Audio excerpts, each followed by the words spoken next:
bars, never more.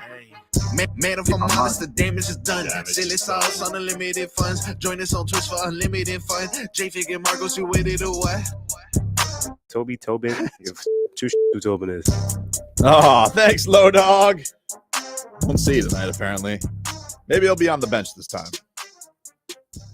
Welcome back, everybody. Tobin and Leroy here with you. Good morning, everybody.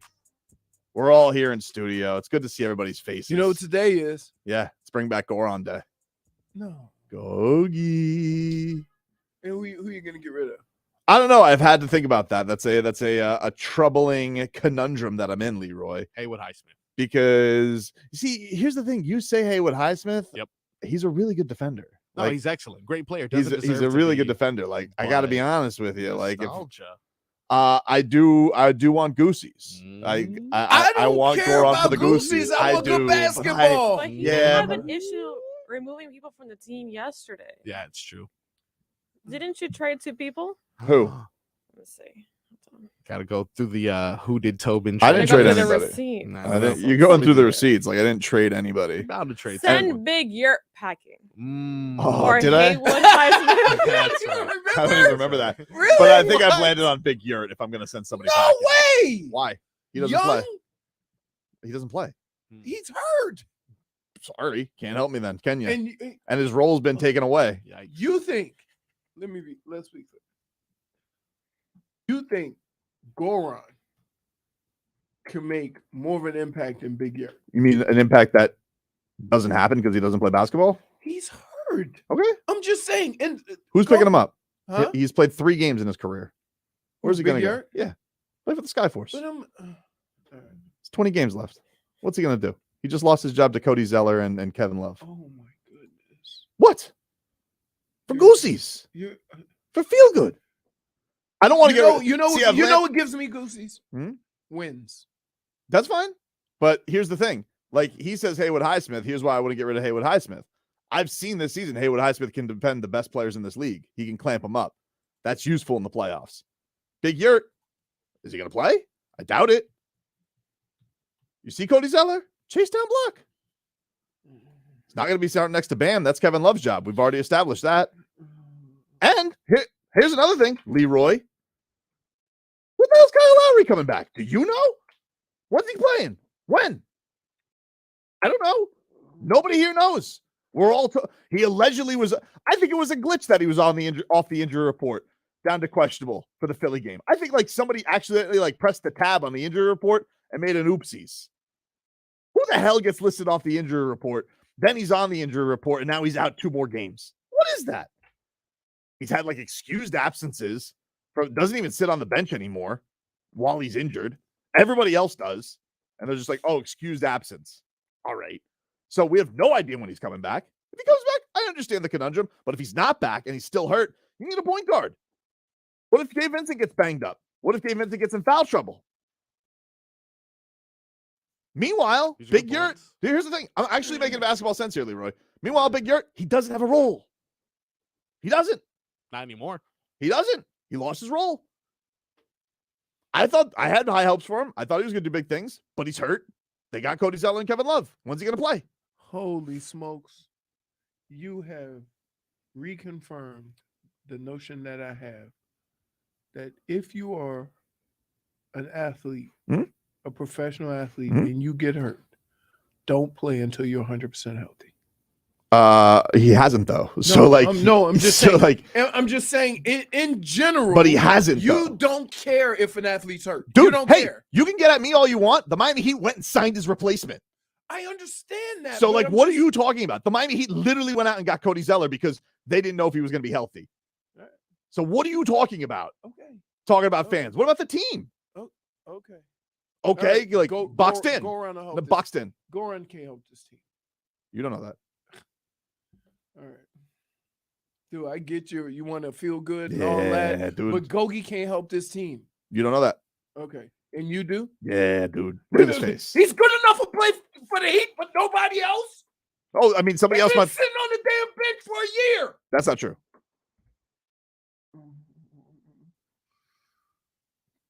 10:06. It's amazing that you think. Actually, it was 10:02 when you went like this. Cat machine. No, I'm like the takes Khabib. He didn't want you're none not, today. because it's ridiculous. It's not ridiculous. It's ridiculous that your savior is Goran Dragić. I love him, man. That's so what? He's the best. You can love him. That's my dude. That could be your dude. That He could be your belongs boy. here. Oh, that's great. How much of an impact you think Goran's going to make on this team? Little safety net. That's not what I asked you. How much of an impact is Big Yurt going to make? When he comes back healthy? When is Don't that? know. Big mystery. Scooby-Doo? Reggie? When's that happening? You cannot be hurt in Tobin's world. Oh, get out of here, dude. Stop blaming it on me. The franchise moved on from him. Again, You keep doing this thing where it's like on me. The franchise literally wanted him to start this year, and he couldn't. he got hurt. Yes. What did they do? So- what so- did they do? so let But me- Leroy, what did they do? You got to still play basketball. Exactly, dude. But okay, so I understand that because they have a player who they thought was going to play get hurt. Okay, that they thought was going to play next to Bam. I understand that. I have been the guy saying that the Heat need to get a big. They need help. And they they need did. help in that area. But they did. Right. Understood. I understand that. Where does Goran fit in other than making you feel good? Dude, they don't have a point guard. Kyle Lowry doesn't play basketball. And so with all those other guys handling the ball, you think Goran's going to be better than that? You need a point guard, dude. You need a That- floor that's general not from what I time to asked. time. I don't want him to start. Gabe Vincent's the starter. All right. But if things go awry, little Fauski trouble, I need somebody to rely on. Old Faithful. Dude, old. Yeah. Old. Yes, he is old. Like, But he's adorable. all those things could be true. Mhm. Okay. And he's our friend. But the old loves second chances. Okay. It's true. all these things could be true. But you can't sit here and tell me that Goran is the answer to anything going on with the Heat right now. I actually don't think that's true, though.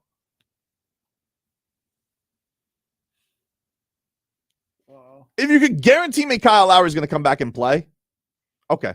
I understand your argument a little bit more. But can you? Can any of us? Do any of us know what's going on with Kyle Lowry? No. So then, The hell is the answer? Goran Dragić, though. well, he's the only guy out there. There's nobody else. Who? I mean, they let Russell Westbrook Why go. is he out there? He wanted to be. Mutual decision. That's Because what they they're wanted reporting. Patrick Beverly. Yeah, idiots. Dumb. You got a carnival barker. Good luck with that, Chicago. Too much of Goran Dragić calling y'all out for being fat cat bums. Yeah. Let me tell you something, buddy. We don't play for each other here in Chicago. Hmm. Come on, man. Remember the last Miami Heat player to go to Chicago and call out their locker room? Yep. Do you remember that? That was Dwayne Wade. And you know what happened? We got Jimmy Butler. Mm. Look, maybe he'll go to Dallas finally with Luka. Nah. But I don't think Mark Cuban wants it. You want to know why? Why?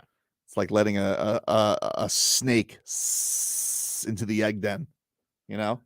Right, a fox into the hen house. You have. This is a record. What do you mean? I've been 10 minutes. Dude. 10 minutes. What is 10 minutes? What happened in 10 minutes? I just want my guy back. Everything. And I'm not getting rid of UD. Listen. Like everybody's like, oh, why don't we just get rid of UD? Have some class, okay? Have some class, ladies and gentlemen, okay? Let the man, like when the you captain, say, go out big- year like- 20. Wait, have some class like you when you say Big Yard is hurt. Cut him. No, gotta go. Not cut, just like let him play for the Sky Force. He's gonna what do you do? He's gonna drop in from the sky. Hasn't played basketball in forever. Neither is Goran. Injured, though. That's not Goran true. is sitting on the He's bench. giving you 15 a game. Huh? He's giving you 15 a game for the Bulls. 15 what? Minutes. Oh. He's gonna drop it your out of the you- sky. Can you look at Goran's numbers? I don't want to. I looked at his averages, and he's played 15 minutes a game this season. I don't want to look at his game logs. What is his points per game? Give me like 6 and 3. That is. Anytime he lies.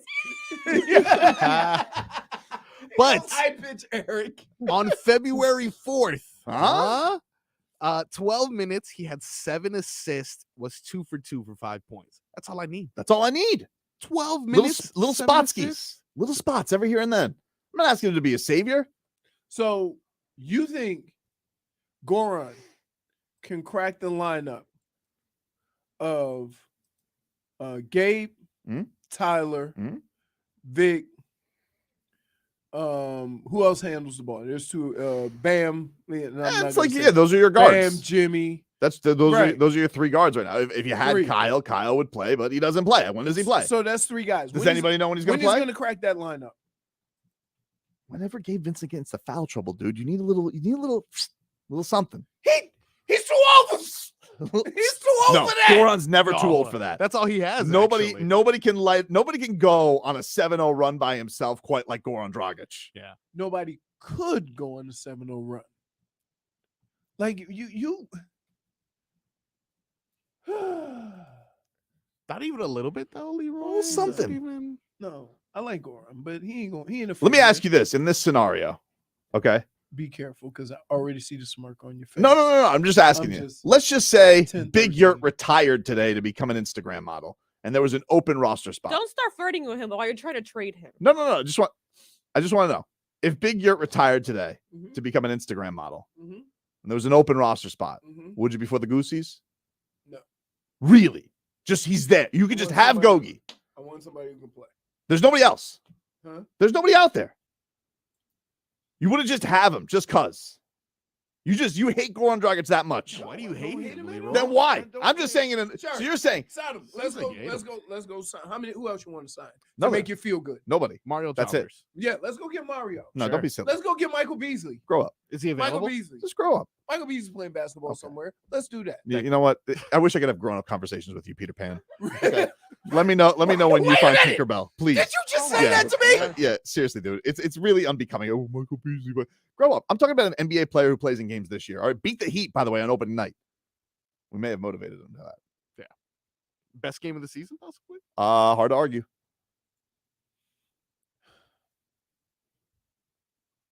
Also, he has to get number 7 back. Kyle has to give for that sure. up. For sure. You have to give it up, Kyle. So not only do you want to bring Goran back, Yeah. but you want to take the number from Kyle and give it back to Yeah, Goran. you're 17 Yeah. now, Kyle. For sure. You're a teenage number. No, Sorry. we're getting rid of Yurt. He can get 77. No, 17. No, yeah, you could have 77, but no, I'm gonna give it. We're gonna save that for Luca.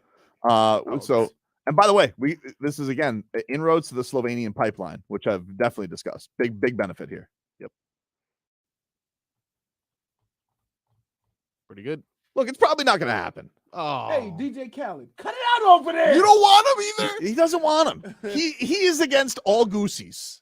No, I'm not. You are, dude. You are. It's true. I'm just signing the guy because it makes me feel good. Why not? Does Yeah. nothing for the team. That's not true. Really? It's a little- every now and then. It's a little injection. You know what he injects? And then here's the funny thing. Hmm? What makes you so sure that he won him? See, you make these assumptions, but what makes you so sure that Heat are like, ooh, let's get Gogi? I don't know if they want him. Okay. I don't. So if he doesn't end up here, Sometimes you have to tell people the truth, and you have to tell people what they should want, even if they don't realize it, because they're going to sit here and they convince themselves, well, if Kyle comes back, well, when's it going to happen, dude? so now you're questioning the front office of the Heat. With this particular move, yes, that's okay. We don't have to see eye to eye on everything. I don't have to look in. By the way, But- did you watch Inside the Heat, Andy Ellisberg? Oh, I did see that. I was like, Goosies. wow, has that his was own really episode. good. Yeah, I know. It's been a while. I mean, man, that was Goosies. Yeah. Great job by the Inside the Heat people. I mean, like this man is fantastic. He's fine. But that being said, you know what Andy Ellisberg already did? He got the Heat under a threshold. So even if they cut a player and sign a player, still under the luxury tax. Not punitive to sign Goran financially. The man's a wizard. He's a wizard. He's a marvel. Why don't you like to have fun? Let me ask you that. Why are you the way It's you not are? fun to Who me. hurt you? Why? This conversation is Why not isn't that it fun? It hasn't been fun. You just want to live in Peter Pan land where, oh, maybe we'll That's get Peter us, Pan land. maybe we'll get something. We'll get us That's double Peter- doubles. How old is Goran? 37. 36. Salt and pepper. What's that mean? How old is Lowry? What does that mean? It means he pushes it real good. Oh, okay. Okay. -1. Break.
tickets to the biggest weekend in metal music, Rockville.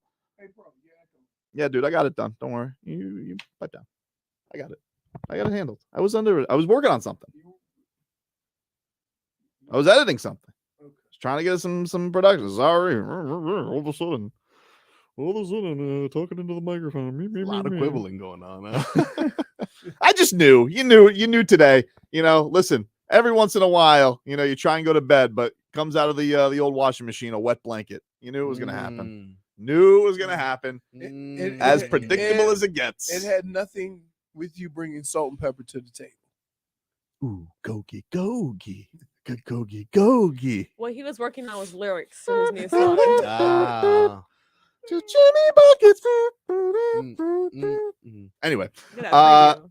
listen, you won't be able to hear that at Rockville, but you will be able to hear a lot of other bands. So if you guys want to win a couple of tickets to Rockville, coming to Daytona Beach, May 18th to the 21st, we're giving away passes for the entire weekend, J-Fig, and a camping pass, okay?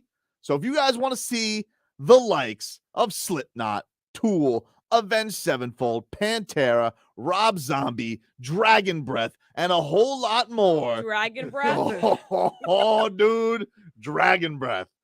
You guys can enter now. All you got to do is go to the Odyssey app, log in and listen to WQAM, or go to WQAM.com. You'll get one entry for every hour that you listen. The more you listen to WQAM, the more chances you have to win tickets to Rockville at Daytona Beach. Just listen up pile up those chances. And those tickets are courtesy of Rockville. And me. No, I'm kidding. And J-Fig. Let's get some text here. Brought to us by our friends on the Kendall Toyota and West Kendall Toyota text line. Texter writes in, we don't want Gogi. We need Gogi. Yeah. Yup. That guy Agreed. gets Somebody says, Tobin, your scores. That's what we're lacking. What are you saying, bruh? Drop Highsmith. I've seen Highsmith do some things this year, man. Now, listen, can you be clunky on the offensive end? I don't disagree with you there. Every once in a while, he gets on a heater from downtown, which is basically the motto of this team.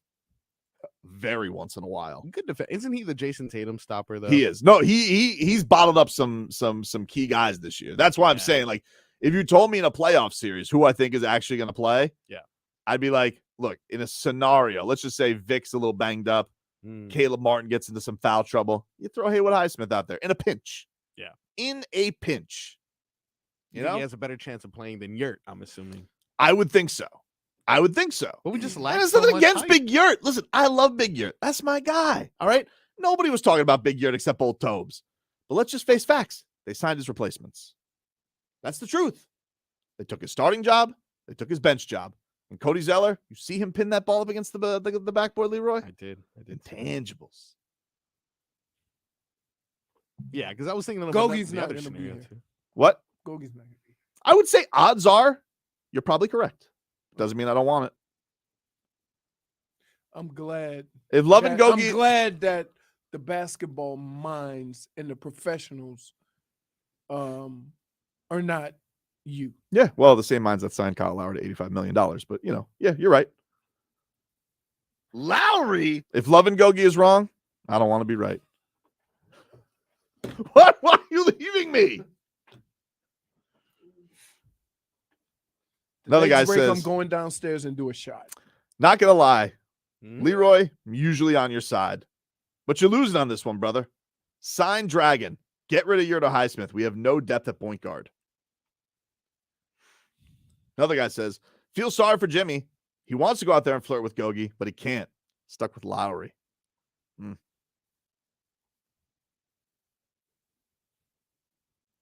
Another guy says, Dragon's number's better than Yurt's this year. Best ability is availability. There's a lot of scrolling in between those, though. Was there anything in between? Yeah, because he pick and choose it. Read all of them, you bum.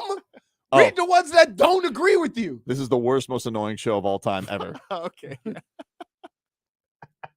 That was me. I'm sorry. Come on. Schmeefing on our text line. Yeah. The more you know. That's right. This is Who else would you have, though? We do need depth at the point guard. We have 1.5 point guards right now. Here's the problem. Your problem isn't depth at point guard. It really is, though. Okay. What is another point guard going to do? Run the offense when we need it. You got that. The problem is You really don't, though. I don't know when Kyle Lowry's coming back. and nobody else can run the offense? Like who? Who? Like And Gogi will be able to run it better than anybody they have? He knows the system. He's familiar with it. Knows the system, dude. When was the last time? Who was that quarterback that they kept bringing back because he knew the system? You know? Was it Reed Sinnett? Every once in a while. They did do that with Reed Sinnett to win it, although he didn't really know the system because he didn't know Mike McDaniel. So bad example by you. Heard. But who did they do that with? I know Minnesota's system. What? I can't go back and play for him. What's his face? On the Patriots. Hoyer. They always bring back Hoyer. Whenever there's a pinch and an injury, And who do you call? Hoyer. But being a backup quarterback Hmm? is different than what you're suggesting Goran's going to come here and do. It's really not. In a pinch, little Gogi. You know, if Gogi came here and had to play, the Heat are in a lot of trouble, right? Yeah, I'm not suggesting he's going to play a lot of minutes. I don't know where I ever said that. So you just want him sitting on the bench? I just want him here for the Goosies. And in a pinch, I know Gogi can dial it up. Everybody knows that. You know, I used to think that. One day I went to dial it up, Hmm? and my body said no. Hmm. So Gogi's older than most in the NBA. How do you think that plays out? I think it'll be fine. You're talking about the arguably the greatest point guard in Heat history. When was the last time he played for the Heat? 3 seasons ago. Okay. I miss him. All right. Do you miss him? Doesn't sound like it. I miss Gogi, but I don't miss like Last time I played for the Heat? Well, that's not true. Almost the last time he played for the Heat, leading scorer in the playoffs. And then got hurt. And LeBron got gifted a championship because of no Gogi. never fails. It's true. Never fails. What? When talking about basketball, at some point you will mention LeBron. It really had nothing to do with LeBron. It was just the facts of the situation, though. Really? Yeah. And the facts of this situation is The Heat Is lost that their playoff leading scorer. Gogi is not going to make this team better. He's not. All right. He's not. You have a better look. You have a better chance of this team being better if guys just do what you brought them here to do. Instead, so if some of these guys who shoot threes get anywhere close to the way they played the last game, Mhm. then this teams will look totally different. Not really disagreeing with you there. But to bring another guy in, Mm-hmm. right? If you brought Gogi in, he'd be like the best 3-point shooter on the team. It's like 35% this year. That's like amazing. It's like you have a cross of Ray Allen and Reggie Miller for the Heat. So nobody's shooting 35%. I think like one guy. Maybe Tyler Hero. Maybe. All right. Maybe Jimmy, who takes like, a 3 every like 4 months. Yeah. Isn't it funny? Him and Bam had that bet, and it probably should have been with him. Yeah. Listen, not surprised where you land on this. What? Not surprised where you land on this. That the Heat don't need Gogi. I didn't say they need him. Okay, then what do we? I want him. Then you agree with me. No. Well, like, I guess technically on that term, I do So agree. you want basically I want feel good. you don't want your baby, and you're hungry, Mhm. but you don't want milk. You want just a pacifier. You just want to. Yeah. You want to feel good. Yeah. What's wrong But with you that? don't want to feed your belly. He does feed my belly with No, he goosies. does not. No.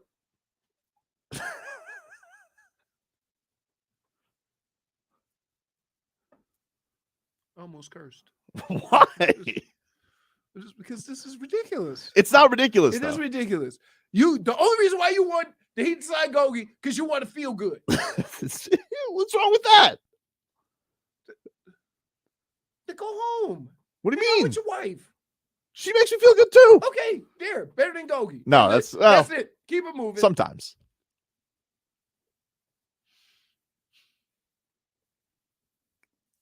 I just like the thing that's your argument here is like, well, they don't need him. And it's like, well, they can get more from who? Guys who don't play basketball? Yeah, theoretically, I'd love Big Yurt. The idea of Big Yurt giving me double-doubles every night. That would be amazing. Doesn't play basketball. Kyle Lowry coming here and doing what he would do and just be Kyle Lowry. What? I would love that because I've gotten like 4 weeks of that in his Heat career. That would be amazing. But times are running out. When am I going to get that from Kyle Lowry? But you think the answer to that is Gogi? I don't know. But if my math equation is nothing or a little something with some goosies, I'll take a little something with some goosies. Plus, he can mentor Jovic. Get that Balkan pipeline, dude. Sweetener. Slovenia, Serbia, wherever Vuch is from. Got it all handled. A little fortress. General Gogi. I won't talk about this anymore. I don't want to exhaust you. I don't want you to be upset. I'm not upset. You seem upset. You seem disappointed. Yes. Yes. But you knew this was going to be the case today. I blame Marcos. Why? Because Marcos sent the stupid text Which one? about Gogi. It was him. It was definitely Brendan Tobin. Whoa, what? I just caught a stray. Sorry, buddy. Oh no. He's Belgian, by the way. Did you know that? Vucevic? No, he didn't know that. Yeah, I know. No, he didn't know that. Vucevic is Belgian? Belgian. I don't think that's true. I think he's from like, yeah, what's that country he's from? Montenegrin? Yeah. That's very dangerous. I don't even want to Take it easy, man. I just that's why I went with Belgian. Not sure, man. But yeah, you know that whole pipeline. All of them will come to the Heat if Gogi gets re-signed. Look, I just don't want Gogi. I feel bad because, like, you know, Gogi. Why? He's 36 years old. I don't want He had to. a good run. I know, but I don't want it to be over. I don't want him sitting in the stands, sad, watching. Really wish I could be there with you, buddies. Miss you. I know you don't want to play with Lowry. Gimme, you make a mistake, Gogi forgive. Gogi is like, and say, Gogi, you can't play neither. More than Kyle. Really? Says who? You? Because you want to Says- feel good? Says the numbers, dude. Kyle Lowry averaged more than, Barely. and the numbers don't say that. What's the per 100? And the numbers don't Find me stats that prove that. Back after this.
Tobin and Leroy here with you on 560 WQAM. Hey, stay tuned, hockey fans, for some cat talk.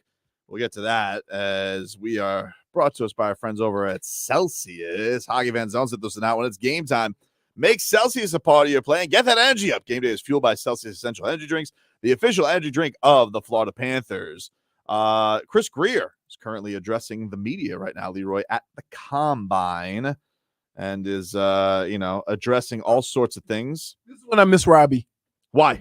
Because Robbie. Oh, Robbie, yeah. he That's is. true. You know he'd be sniffing around for a linebacker. Oh, yeah. Is he available? Can we ask what his? I'm opinions sure. are? I mean, I think usually we could probably get him on early tomorrow and get his thoughts on it. Yeah, because I have no clue what direction to even look. To be honest, He is. I'm going to tell you what the Dolphins, they don't have a first-round pick, Nope.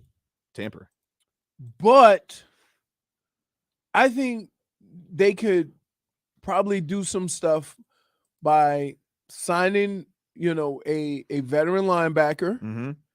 and then you can go with all your other draft picks and some, if you get a couple of guys that are contributors, some guys that you can develop, a little bit of both, and hopefully you get lucky. What happened? Remember what happened in Seattle?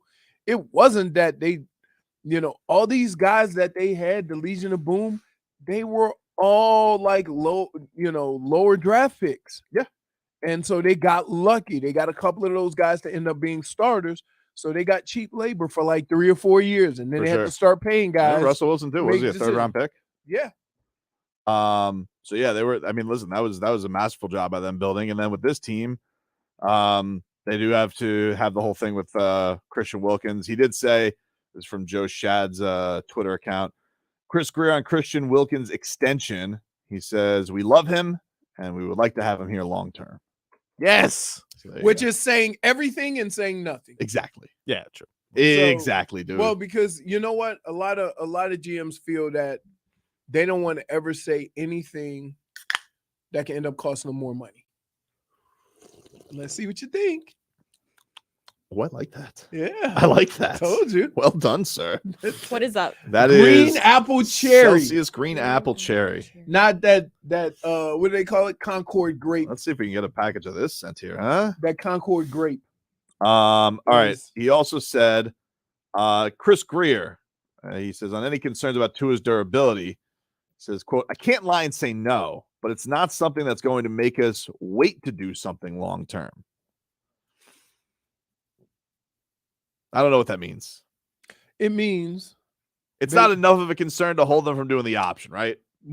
it means that if anybody thinks a decision is going to be based on injury, then that's not true. That's basically what he said. Mike McDaniel was very elusive on this yesterday. Do you have him, Marcos, on the Tua Tagovailoa fifth-year option yesterday? Because Mike McDaniel was asked about the time. They have until May 1st to decide. That is when they have to pick up his option. But why do if you have until May 1st, Mhm. there's no reason to do it now. There's really not. I mean, unless Right. you just have no. I don't know if they, unless there's no Means- doubt. It doesn't matter. But here is Even if they have no doubt, Mhm. most of the time a team will wait until the last couple of days. Yeah, people love deadlines. Right. So for us to read too much into this is I personally think you could get Tua for $30 million a year right now. You mean just sign him to an extension? And you get 30 a year. Mhm. Because if he goes out and plays all the games, he's going to ball out. Mhm. He's going to lead the league in accuracy and a lot of those things that are hard to do. And now you're talking about 40, 50 million. Yeah. So It's possible. if you're for going to sure. extend him, you might take it might cost you additional $7 million. They're not going for- to extend him though. No, they're not. Nah, no way. And I don't even blame him for not extending him. But I do think that the risk of, I feel like the risk of him missing, like some catastrophic thing happens and he's like, there's no way I want this guy to be my quarterback next season at 23 million. I think it's a pretty small likelihood that that's the case, that Right. you're going to get burned on picking up that option. But here was Mike McDaniel yesterday on Tua's option. What is today's date? It's in February. What's our deadline? So we probably best served to utilize the time. That's kind of the way we're approaching it, but that doesn't mean that we're spending any long period of time not discussing it. This is something that Chris and I have been working through and will continue to work through. It's also one of those things too. Like you probably think that what they're probably focused on over this time is the draft. Right. They're not like of all the things, like to go to this press conference and be asked a whole bunch of questions about Tua, when going into it, they probably had no questions about Tua at all. Yeah, I mean, like, I get it. You're going to be asked about Tua. Like, this is probably the last time they're going to face the media till the draft, I would guess. Yeah. So that just goes with it. But I would say, like, well, people are like, well, why haven't they done it already? Like, because they don't have to, and like, it's still a job, and you have other tasks, and the combine's coming up, and I need to know whether this beefcake Wisconsin guard can rep 225 48 times or something like that. Here's the other thing is that it's a lot of reps. I don't know. That was a ridiculous. Is that quite a bit of reps. Picking up, whether you decide to pick up Tua's 5th year. Yeah. As far as things to do is so far down the list because that's just a piece of paper. Yeah. Boop, you can do that, where all this other stuff requires legwork and requires you to be out on them streets checking talent. It is like the topic of du jour today, though, because I've been looking up on ESPN. It's like, should Tua commit? Should the Dolphins commit to Tua long term? I was walking by with Leroy and I were walking to the kitchen, and on Get Up today was, should the Dolphins trade for Lamar Jackson? It's like the Dolphins QB. Like, we don't have a top. It's like, what are we? March 1st. Need an NFL topic today. What do we got today, boys? Tua. Get Up producers. He goes, Dolphins, Tua. It's like It's like a magnet. Dude. It's fun, but it is fun. Like, it is one of those things too that's like, it's fun to have a team that's Now, always in the national discussion. Here's the crazy thing about this. If you think about all the stuff going on in football, Tua and the Tua conversation shouldn't even be that important. It really shouldn't be that interesting. Because you got Lamar Jackson. What the hell is going on with him in Baltimore, which should be leading everything? For sure. Okay. Then followed by Aaron Rodgers. And he's not a free agent. He's under contract. And the only way he could be gone is if you trade him. Is the Lamar Jackson thing, like, is it only a thing, though, because he's from here?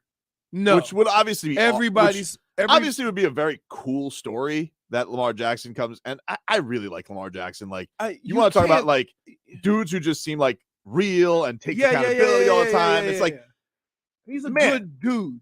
But I'm saying and here's what you do that kills me. So you see the offense that Tua ran last year. Yeah. And the success they had. Mm-hmm. And the big playability they had. And I tell you, hey, the Dolphins are thinking about signing Lamar Jackson, and you say, oh, well, Mike McDaniel could develop an offense for him. It doesn't work like that. Why not?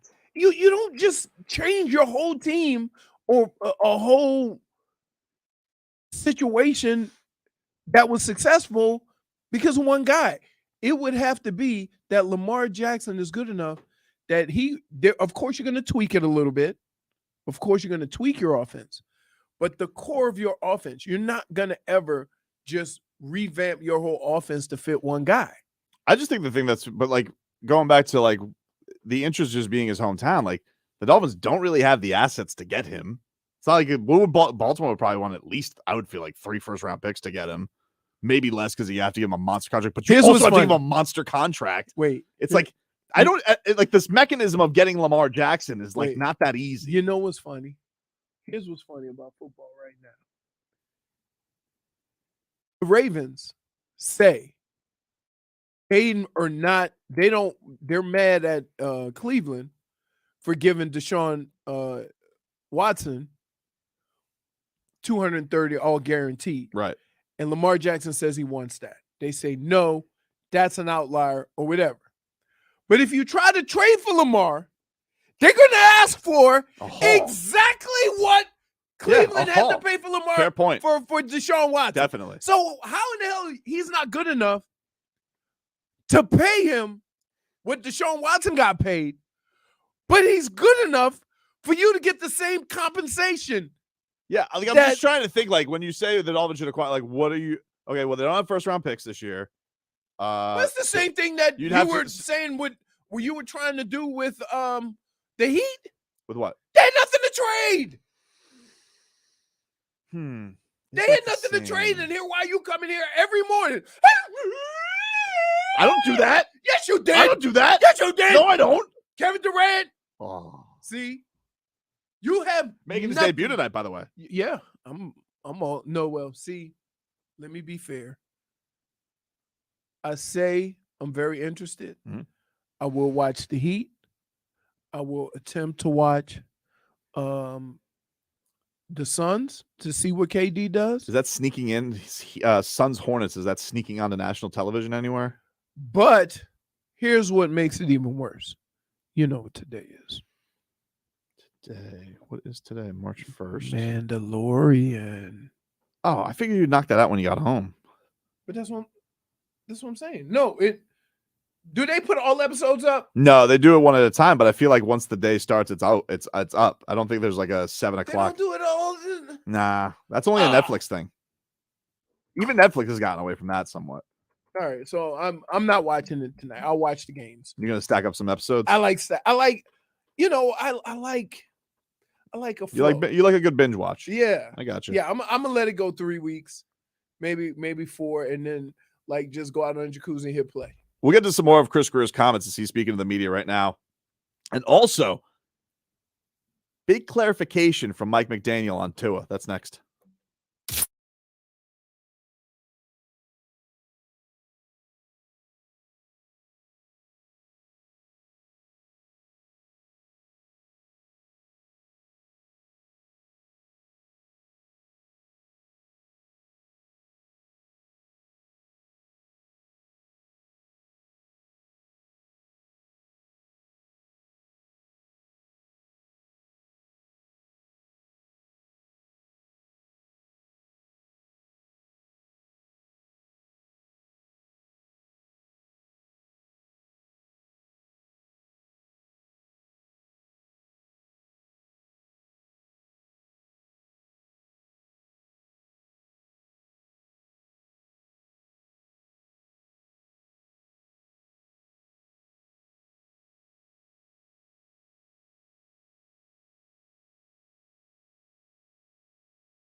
It's our Tua, Tua, Tua, Tua,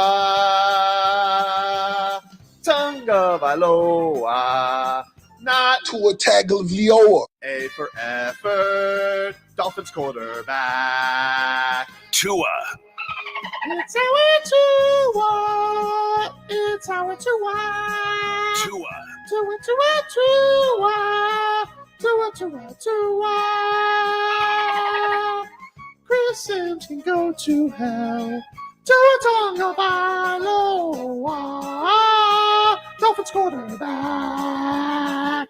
Daddy loves you guys. Our Tua with Tobin and Leroy. Check the history of Hour two of the program, ladies and gentlemen. Tobin and Leroy here with you on 560 WQAM. I'm proud of myself. Oh, really? Yeah, I made it an hour without jumping across that table and choking you out. That was a rough start, so I thought it was going to lead the other way. No, but what makes it worse is he knows he's irritating me, and he goes full court pressure. That's right. he called you tap machine. You guys turn on the lights in here? Marcos did. Don't come over here. That's what our I'm stuff. so sorry. I'm trying to make it. I have cooler, one and it did rule. not work. Don't touch my stuff. I think the lighting actually That's is pretty good. I had that I rule like it. too. I did. I hate when people touch. Like, man, Big Spoon. Like It's like when she cleans, she thinks she's moving stuff to where it's supposed to be, Mhm. but she's basically just moving it out of the way. But then when you ask, and this is the part that relationships end, right? Hey, where'd you put my whatever? I put it where it belongs. Which is like it's torture along with the death match that all my socks have. Yeah. 2 socks enter, 1 sock, 1 sock leaves. Let's get to some headlines here brought to you by the new Palmetto Ford Truck Super Center. Why buy your truck at a car store? Palmetto Ford. We know trucks. You didn't like when Len took your toy. That was a thing. No. The Florida Panthers, they beat the Tampa Bay Lightning 4-1 last night. Ooh, big Yeah, win. big Lightning. win. Anytime you beat Whoop the that Lightning. ass. Now- That was her victory rap. Yeah, I was for Victor. I will say this. Tell me if I'm wrong. Hmm? It doesn't count till they eliminate them in the playoffs. Everything counts right now just because they need wins. Like they're desperate up against it, Leroy. So yes, I get your theory as far as meaningful beating Tampa. You could beat anybody right now. It's meaningful. It doesn't matter how bad the team. Where are they? Are they are they still a couple points out? They are 3 points back right now, I believe, Oh, my of goodness. Pittsburgh, who they have on Saturday. 3 7-game homestand coming up for the Cats. Oh. Yep. All right. Yep. They're back at it tomorrow against the Predators. I watched some clips from Cocaine Bear. Hmm? It gets funnier and funnier every time I see it. The Miami Heat, they take on the Philadelphia 76ers tonight at 7:30. Kyle Lowry still out. Omer Yurtsevin and Nikola Jovic going to the G League. Workout. So Jovic, I think of all the players that are out that I'm most intrigued by is Jovic, because he does a lot of different things. He can shoot. He's a ball handler. He can pass the ball. I don't know how he is on defense, but he's lost is what he is. But play. That skill set has to help, right? I mean, look, it would have been nice to have a season with him to get some development for sure, and there were definitely some opportunities there, especially when you had Orlando Robinson playing so much. Unfortunately, it was hurt. It sucks. Yeah. I mean, according to you, you don't care What do you mean? if a player's hurt. No, that's not true. I mean, as much as you love Big Yurt, Mhm. you are Not as much as Gogi. a rat off a ship. Sometimes you have to make tough choices in life, dude. And if you're going to tell me who do you love more, Tobin, Yurt or Gogi, I love Gogi more. Sorry. But who's going to make more of an impact on this team? I don't know because Big Yurt hasn't played all I year. mean, but when healthy, When healthy, yeah, I would like to have the Okay. young center who can put up double doubles. Okay. It's a nice if. Okay. Biggest small word of all time. Or you can have Gogi and he Feel good? might not ever play. Maybe not, but man, look at this face. Well, no, my decision is based on basketball. Good for you. Your decision is based on feel good. That's fine. Okay, if you want, look, Different strokes, dude. if you want to feel good, I'm gonna give you a number. Mhm. Okay, but if we talking basketball and making basketball decisions, the best basketball decision is to get Big Yurt back and not to sign Gogi. Mm. That's the best basketball decision. You don't think so? We'll see. No. You don't think so? You think the best basketball decision I do for the think it's- Miami Heat is to bring Gogi in? I do think that there is, now that they've signed Kevin Love and Cody Zeller, I don't really know when Yurt's going to play. Oh, Okay. you tell me. When do you think he's going to play? Kevin Love is a starter. Unless Kevin Love is just a huge bum and they go back to Yurt. But like, I think it's a hard ask that you're talking about two young guys. See, if this was an experienced player, I would say, okay, I would understand it, but you're talking basically about two rookies in Jovic and Yurt, and you're like, I would be intrigued by what they're gonna do. I would be too if there wasn't 19 games left. I do think that's a tough ask. You don't think there's anything to that? Just take Gogi out of it aside. I'm just saying, like, let's just say they're not signing Gogi. What do you really expect from these guys? Because I would say you shouldn't expect too much. I would expect a little something out of Big Yurt, not because of any other thing. Is when we had this conversation before the season started, everybody had high praise of Big Yurt and what That's he was going to true. do. So that didn't go away. I know. Now, but I it's- will say this. Jovic is a different story simply because he is young. He's a project. He's a project, although we've seen some skill. Yeah. But Big Yurt, they already made the assumption that he was going to be a contributor. So I would like to think that the role that they have for him is still going to be there because they want to see if it's going to play out like they thought it would. What else we got here? So, can you give me this? This was a big revelation yesterday, Marcos. Mike McDaniel. Turns out Tua not taking judo. Instead, he's taking jujitsu. A couple weeks ago, Tua said that he was going to start taking judo, something to kind of work on. Jiu-jitsu. Okay. Yeah. Is that something that the team kind of facilitated you and others? Or just kind Yeah, no, it's something that we had various ideas, some of which I won't repeat because they weren't as good as that one. And we were willing to go to any length. However, him getting invested in it and and really talking to him and hearing how the trainers invested in him and how he was really into it and getting good residuals from it.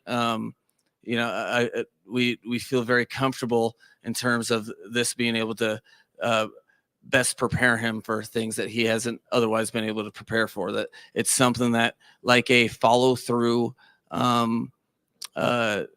throwing motion, it's something that we're trying to train, and he's 100% all in, attacking it with vigor and exuberance. And he's a former boxer, so he has all the tools to beat you up if you say bad things about him. It's jiu-jitsu. No, he said judo, but J's and U's, happens. Huge clarification. What? Tua's not taking He judo. has all the tools to beat you up if you say bad things about him. That's right. Did you know Tua was a former boxer? No. That's a big revelation, dude. Here we go. What? I know why he quit boxing. What was that? Weak chin. I guess. I mean, like, he's getting knocked out back of the head. It's not really like that would be almost like getting hit with rabbit punches, Which are illegal. I didn't even know what a rabbit punch was until Floyd kept staring at Conor McGregor. He was giving him hammer time. Yeah. He's like, yo, what are you doing? Can't hit in the back of the head. That's interesting though. So not judo, jujitsu. Which, Well, truth be here, told, hold on. Hmm? You're the fight guy. yeah. What's the difference? Okay.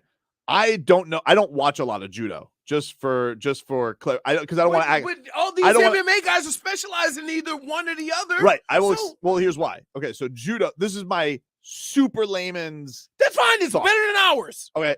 Judo is spent a lot of time standing, and it's a lot of throwing. So it's like you're going to grab somebody, you're going to throw them to the ground. When we were talking to like Masvidal about it, he goes, I can kind of see that. You could get thrown really nasty and like, try and break somebody's sternum that way. Like that's a lot of jiu-jitsu. It's at a standing base. There are still submissions. There is grappling, but the way jiu-jitsu is, there's a lot of like, the whole point is like taking them to the ground. You're going to try and take them out in a lot of different ways. You could do a one-legged takedown. You could go double leg takedown. There's a lot of trips, inside trip, outside trip. There are hip throws, but it's a more common move in judo.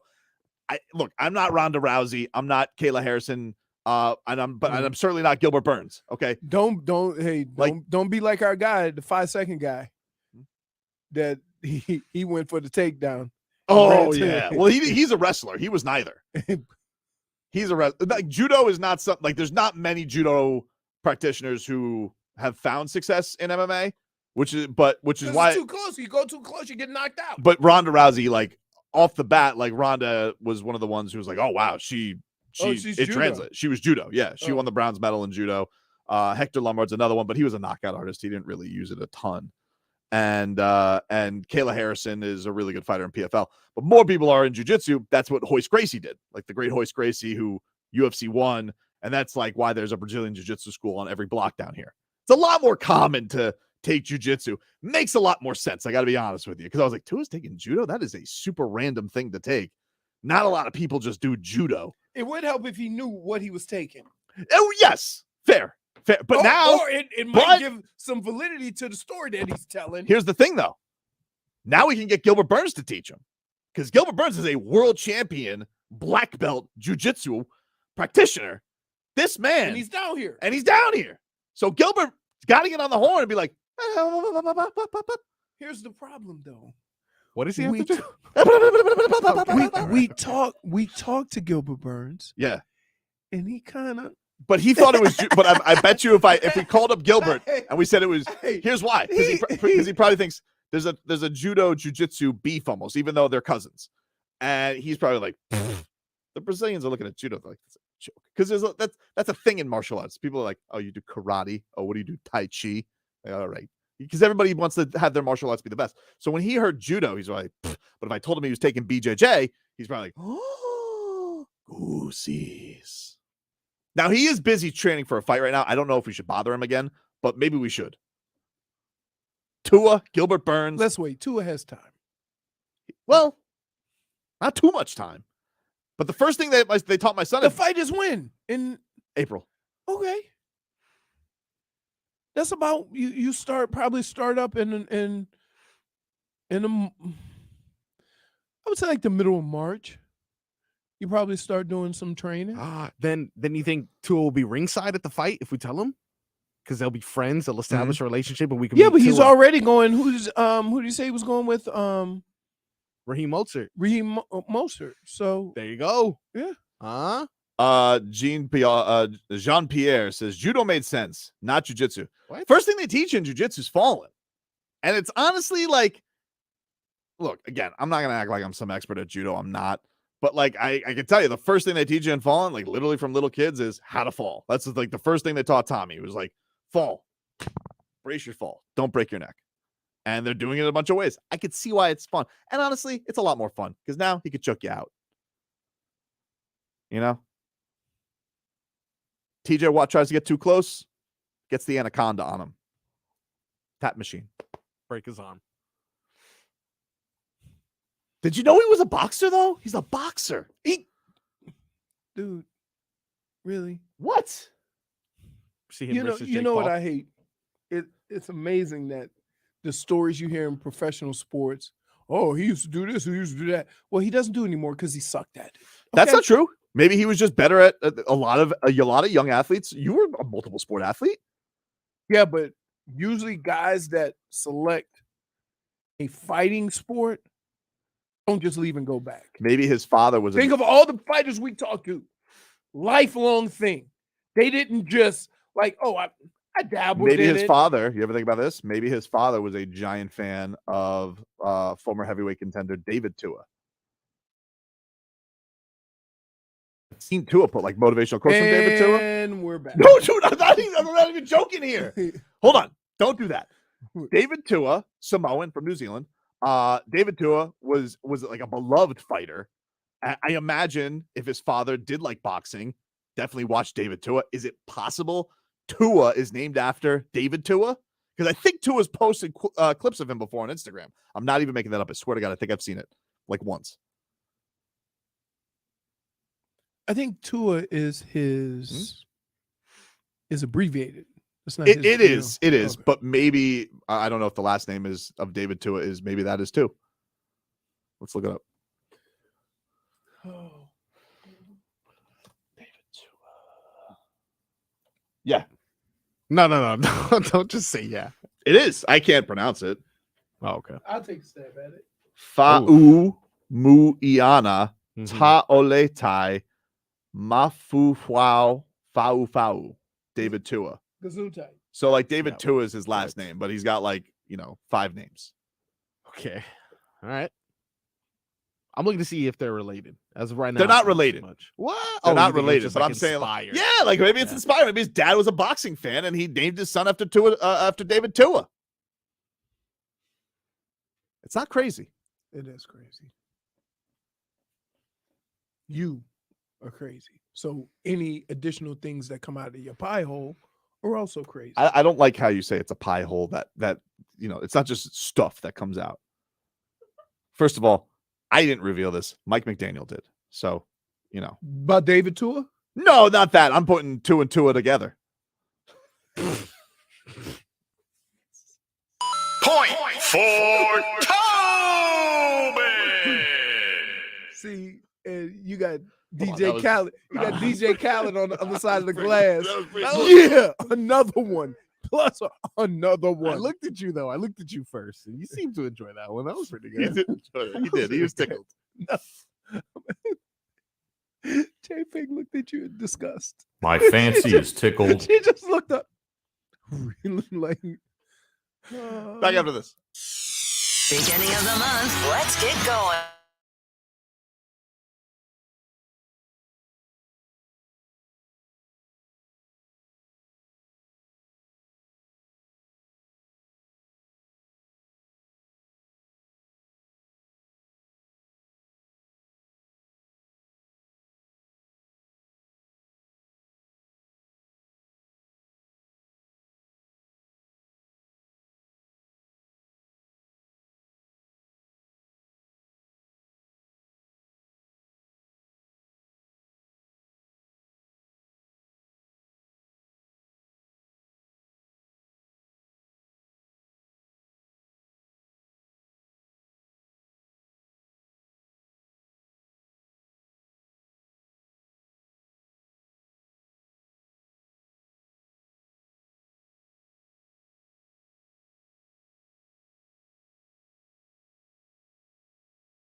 ACL tears and dislocations to UCL sprains and many other common sports injuries, the experts at the University of Miami Sports Medicine Institute, part of UHealth, University of Miami Health System, will help young athletes heal, achieve, and excel in their athletic performance.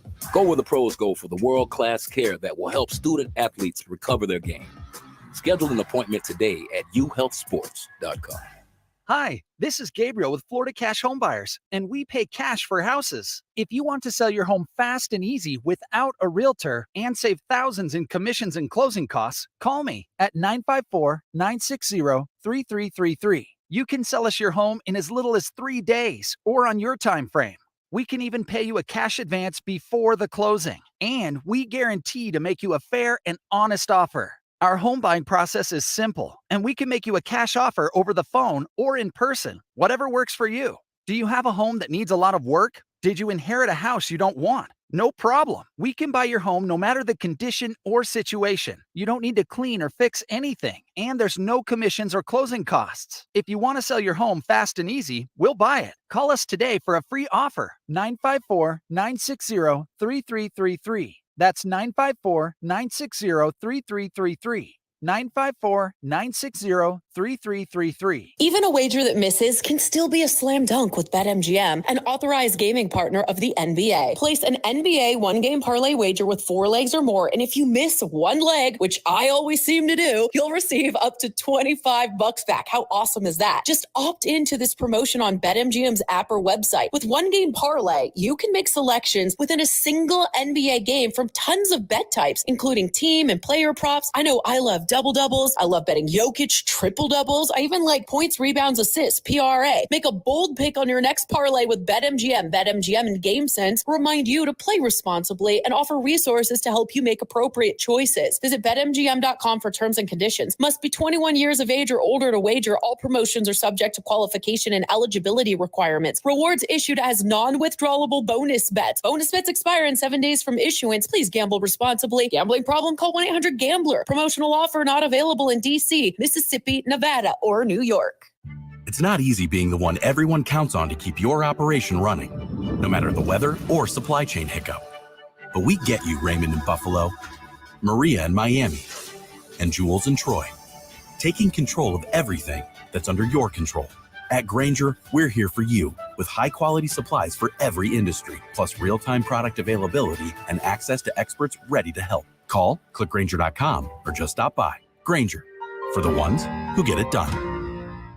This winter, there are COVID-19 booster shots designed to help protect against recent Omicron variants. If it's been at least 2 months since your primary series or original booster, schedule your updated COVID-19 booster dose at vaccines.gov. Sponsored by Pfizer and BioNTech. Sunny skies today with highs in the mid-80s.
Well, all right, we'll do what we got to do. Oh, there he is. He's back.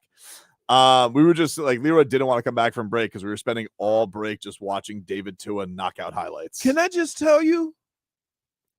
Yikes. I told you that dude could crack, which is why I would say, like, I can't imagine him losing. I know. He never got knocked out in his career. He got to the title once. He lost to Lennox Lewis by decision because everybody lost to Lennox Lewis. And Lennox Lewis, you'd think he would be more of a knockout artist, but he really wasn't. Nope. Just happy.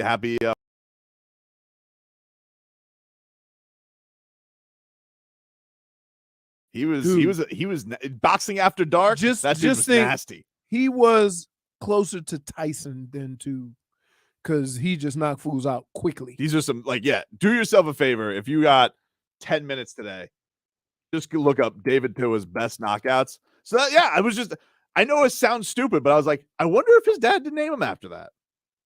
Like, that's the age, kind of like, if his dad did like boxing. I don't know. I'm just theorizing. Anyway, Chris Greer is speaking. He did not rule out a Byron Jones. He didn't rule out anything. They should call him I don't rule out. They never Chris do. Greer. But that's, if you notice, sometimes the best organizations never rule out anything and never commit to anything before they have to. That's good business practice. Yeah. We have every intention on re-signing Tua to a long-term deal. If you say that, then Tua feels like he's in a position of power. Obviously, Mike McDaniel he's the master of that. He says a whole lot without never saying anything. It's like a 90-second word jumble. Right. It's like trying to get. I'll throw one quirky line at you. They started asking him. The conversation started with him asking about Tua and his health, and it ended with jiu-jitsu. Yep. Like, it had nothing to do with it. Damn it, Michael, you rascal. You got us. Got us. So I don't know. But he also said, but on Mike Gesicki ain't coming back. I know that they've I'd just be stunned. And I think know who'd be the most shocked person if Mike Gesicki ended up with the Dolphins? Mike Gesicki, because he has said, I am out. Right. But and you know what? It's one of those situations where they paid him and gave him a contract like they figured eventually they would sign a long-term deal. He thought, but the way the offense is and what that position is asked to do, keep in mind, they're looking for a George Kittles. Yeah. Right? That kind of guy. Tough standard. I mean, it is, but I don't mean that he has to be as productive. Just like a guy who can block on the end of the line of scrimmage and maybe run some routes. Right? Gesicki's not that, and the other guys aren't Gesicki. So you got to either use one or the other. When you do something like that, though, you actually give a sign of what you're going to do to the defense. If one guy can only do this. So I could see why it wasn't the best deal for Mike Gesicki, and I could see why it wasn't the best deal for the Dolphins, because keep in mind, at the beginning of the year, they tried to use him, on the edge of the line, but he's not that guy. According to Dave Veronis' Twitter, Chris Greer said the Dolphins are open to having Raheem Mostert, Jeff Wilson back. He also could look into drafting a running back in the early rounds. Are there any available though? That's why we got to get to Robbie. Yes, we got to get to Robbie. When should we talk to Robbie? I'll get him tomorrow. See if he can have on tomorrow, Friday. Tomorrow? Yeah. Okay. Get his notepad out. See what he's got going on. Yeah. He also said that they're looking to add depth at linebacker, inside linebacker, and safety this offseason. Safety? Yep. Linebacker. Just a depth. That doesn't mean they're going to go to star. No. But linebacker, I 100% agree. Of course. And we all had those conversations. If I had to go with priority, I would definitely go linebacker. I would go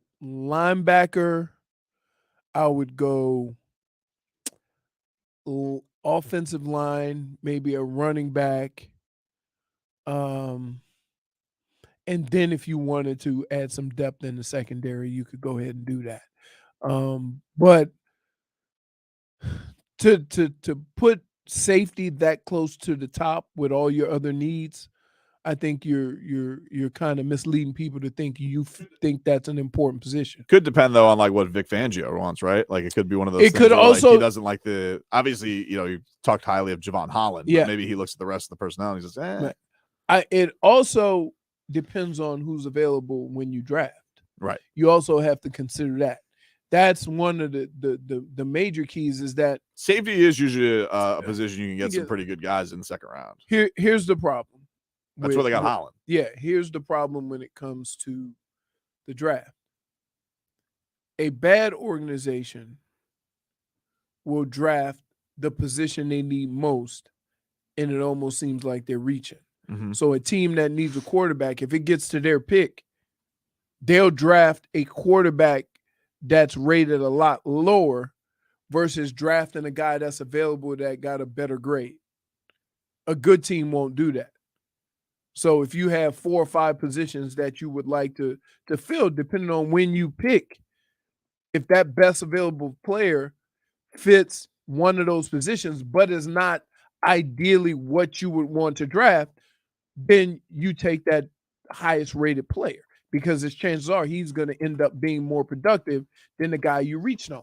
This was Mike McDaniel yesterday at the Combine when asked about Jordan Poyer's comments about wanting to be on the Dolphins, basically. Coach, what are your thoughts on Bill safety Jordan Poyer potentially making his pitch to come to Miami? Well, I'm not in the business of tampering. And I believe, you guys might be trying to get this second-year hustle on me, but we need every draft pick we can get. So I'm all for Dolphins fandom. And the more players that, even if they're on our opponent's team, if they're cheering for Dolphins, I think that's good for all of us. Right, Hal? Oh, now you don't have an opinion. Okay. God, he's great. What a rascal. He is right, though. I mean, listen, they're suffering the ramifications of tampering. But on the other end of it, worked out for old McCoachin because now he has the job. He called and said, I wouldn't trust Leroy as a GM. You'd be amazed. Who said? Heathcote. Oh, Heathcote. Yeah. You'd be amazed. Like, I don't see, I'm very practical when it comes to the draft pick. You and I would be a good tandem GM room. We would. No, we wouldn't. Dude, big swings guy, practical guy. It'd be some big swings. When you come in here and come in here with something that, hey, we got to have this guy. I would be coming in and just telling Leroy, I was like, hey, have you seen the guy from Australia who can punt, but also do it blindfolded? It was on TikTok. Leroy's going to be like, get out of my office. Right. I'm very practical. But is he available? So even with the draft, depending on, and here's what I would always say. Depending on who you are and where you are as a organization, determines what kind of chances you can take, right? And so where this team is now, there's a couple of positions they have to get. And one is linebacker.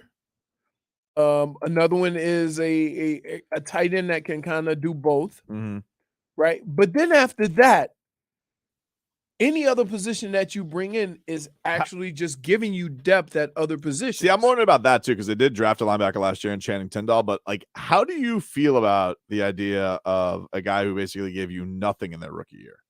0, basically. Couple of plays here and there. Same like Noah? Same thing with Azukama. Can you really trust that they're going to make a leap? Because McDaniel was saying, oh, Tindall's going to take a leap. I'm like, where was he drafted? I think he was the 3rd round last year. He was from Georgia. Remember, super fast guy. Okay. Remember, he was fastest linebacker in the draft. They used him as a spy, I think, one game. That was a big thing. But he didn't pop at all. A lot of times guys have a lot of athletic ability, and in college you can just say go out there and make plays, and there's really not anybody that can do anything about it. But in the NFL, you have to learn defenses, and depending on he play inside linebacker, depending on him playing that position, he's got to be able to make the calls, get everybody in that right position, and that's what he might not be ready for yet. So they try. So there's to a lot pick of growth spots. there because he obviously has the tangibles. He's super athletic, right? But you need the if he's playing inside linebacker, he's the quarterback of the defense, right? So, there's some patience that goes into that. God knows why we don't have that same amount of patience with quarterbacks who are basically doing the same thing on the other side. No, I was just because of the Noah thing, I'm like, all right, but if they give you nothing in year one, like, can I A lot of trust times- that they're going to take that leap in year two? A lot of times it has to do with circumstances. I took a giant leap my second year. Did you? Huge. I went from going to jail after my last game For SAS. to being alternate Pro Bowler. So there you go. For SAS. Yeah. So I don't know how, and here's the thing that we don't understand. We see what they put on the field, and we evaluate that, and we evaluate the preseason, and we evaluate what we think we saw out of certain players when they were in college. They're evaluating these guys on a different level. So if Mike McDaniel or Chris Greer says, yeah, this guy's ready to take that next leap, I'm more inclined to believe him, even though I haven't seen it. Right. But then, like, what else? He could also be pulling a Yeah, Tobin. like, what else are they going to say? You could also be pulling a Tobin and just saying it because you want a little wiggle room so you don't feel like you made a bad draft pick. We'll take a quick break. You guys can get at us 305-567-0560. Streaming live on YouTube and Twitch. Miami 560 WQM is the channel. Go subscribe. Back after this.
We answered a few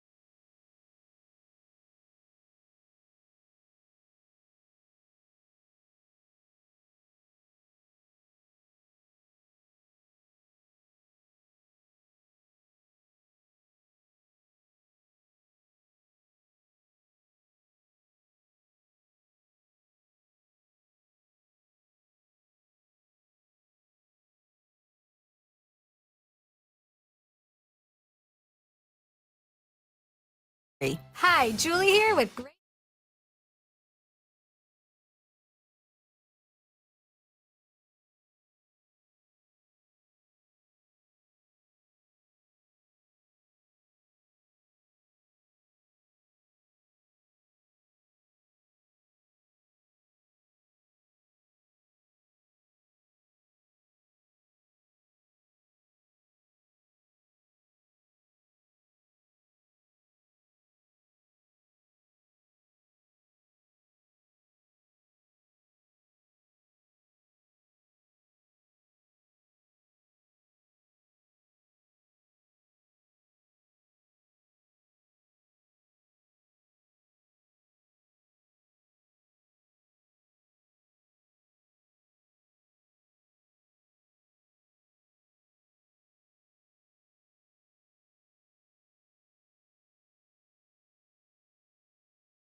We have now spent 2 commercial breaks doing nothing but watching David Tua knockouts, and it is a great time. I got to tell you. You want to come in next break and watch them with us, Marcos? Yeah, I do actually. Because we still got buy one. 9 more minutes of watching David Tua knockouts. How many knockouts does he have? A lot of knockouts. He knocked was, one guy out, and he was too tall to hit the ground. He was 50, He was just knocked out on his feet. David Tua was 52-5. Yeah. Never got knocked out. Won 43 of his 52 fights by knockout. He's 5'9" only. Yeah. Dude, He's 240 pounds. He's built like a cinder block. Yeah, it's like you're taking on a Samoan. You know, he brick. looks like Samoan Tyson. That's how he fights. Wow. Like that. Very like. If you guys are wondering why we're watching David Tua knockouts, this is all stemming off of us learning that Tua Tagovailoa, apparently a former boxer, according to Mike McDaniel, who will now, he says Tua is going to have all the tools after he learns jiu-jitsu and gets his black belt. He's going to have all the tools to choke out anybody. Chris Sims, you better watch out, dude. You better watch out. He has all the tools to beat you up if you say bad things about him. That's right. Meanwhile, Miami Heat, big game tonight. The 76ers in town, so we call this a home and home. The Miami Heat took one in Philly. Now they have the Sixers in their building. Big matchup tonight. You got to imagine they're going to be pissed off coming in here because of the way last game went, losing at the buzzer with old Chokey McGee, bricking one. Let's see. This is why you want to win those games against Charlotte, dude, so you can afford to lose this. I know. What you say, Marcos, is true. Like, this is why you want to take care of your business against the bad teams, because it's a tough schedule coming up, dude. This week you have Sixers, Knicks, who are surging right now. Knicks are playing their ass off. They're like 7 or 8 in a row. Yeah, they're killing. Jalen Brunson's been amazing. So you got them this week. You got the Hawks who have new life after firing Nate McMillan. They hired the very angry faced Quinn Snyder as their head coach. Then you got Cleveland next week. So huge matchups coming up for Miami in this chase to avoid the play-in.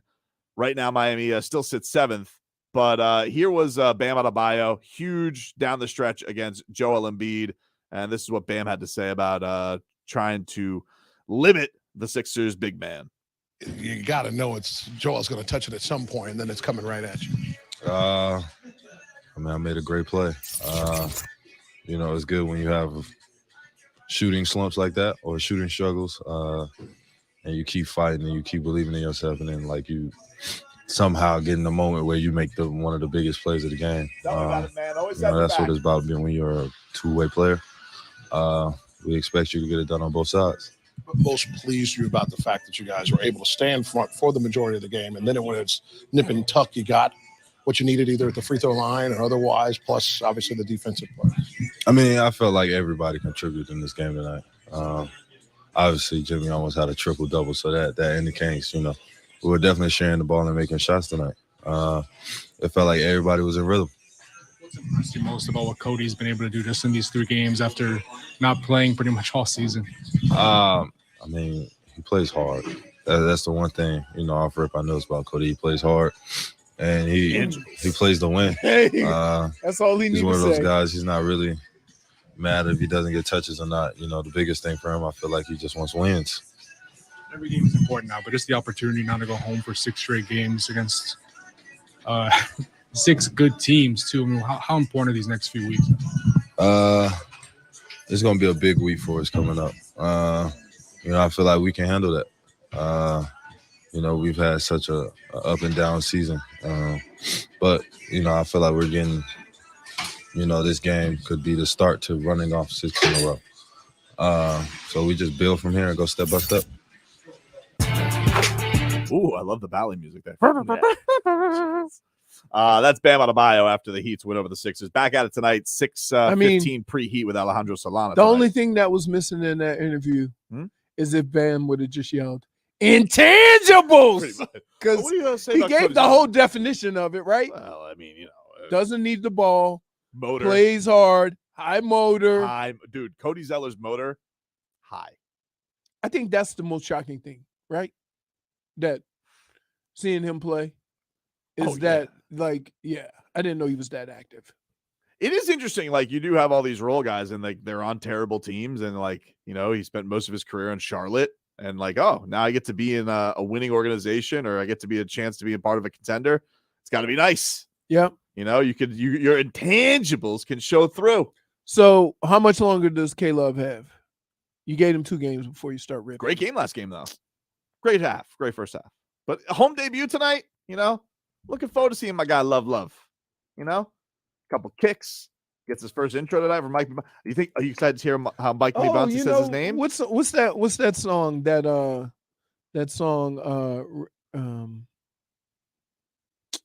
there's a song that goes love. I don't know. I'm gonna find it. How do you think Mike Biamonte is gonna? Do you think he's been practicing saying his name? Because that's a big thing with Mike Biamonte. Like, how is he gonna announce your scores? Do you think he's, because he's got Jim, me, Butler, or like, do you think he's going Kevin Love, or do you think he's gonna go Kevin Love? I think it's that one. I think he's gonna go with that one. That one sounded good. Because all he's been doing his entire life is Kevin Love.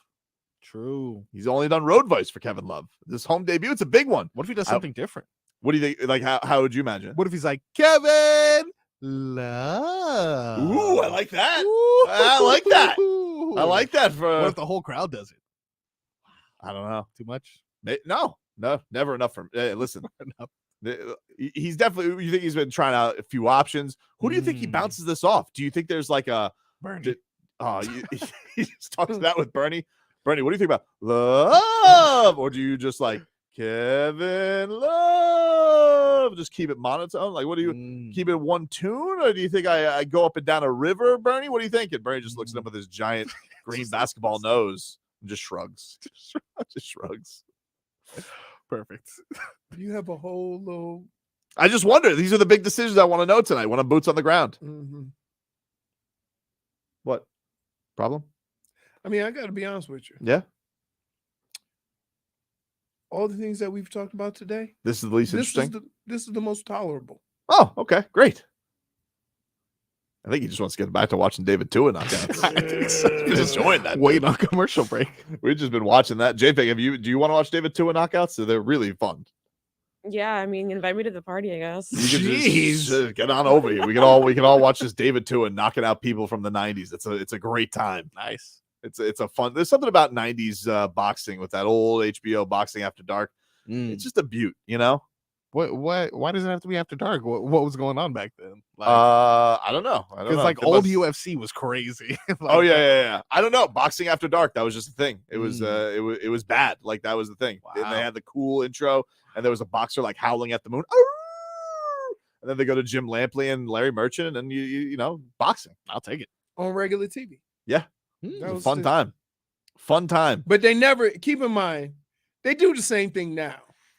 Like, you want to show your sport, but you don't want to waste no pay-per-view money. So you didn't have like the big fights.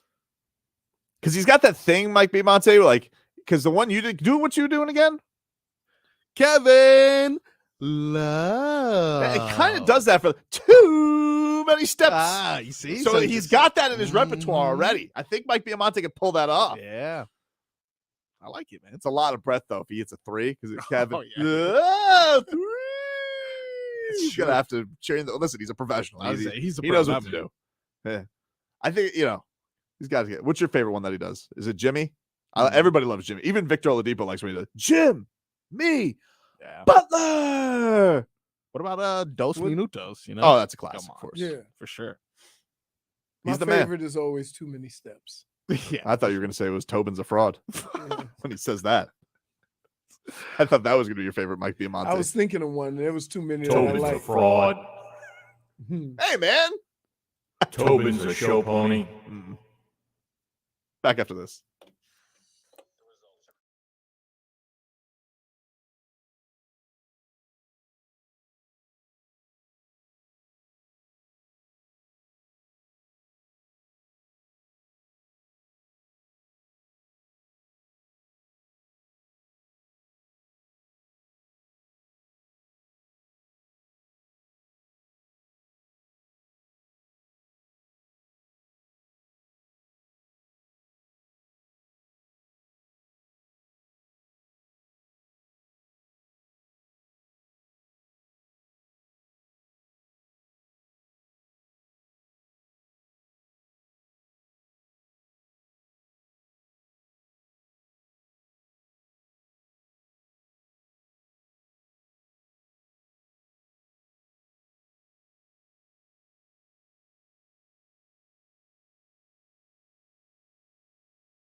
Lomberg. Lomberg over to the far side. Cousins in the circle. Backs up to the corner. Out to the right point. Long shot. Her tipped in front. They score. That one took a deflection out in front of the net. Looks like it went off the stick of Eric Stahl. And the Panthers have a 1-0 lead with 13:41 to go here in the first. Played back into the Lightning end. Lundell, far circle, cuts in front. Shot, he scores! Anton Lundell! And the Panthers have a 2-0 lead with 4:04 to play here in the first. Tampa Bay a bit careless with the puck, and the Panthers able to benefit from that. Lundell cut in, cut out front of the net, and he was able to cash in. Off the face-off, Gudis.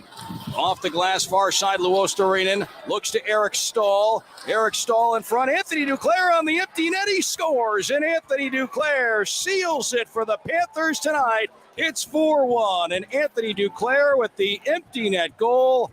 Great to see him get that one. Made his return from the injury back on Friday, second game back, and Eric Stahl sets him up for the empty net goal, and the Panthers send everyone to the exits here tonight in Tampa. Oh, man.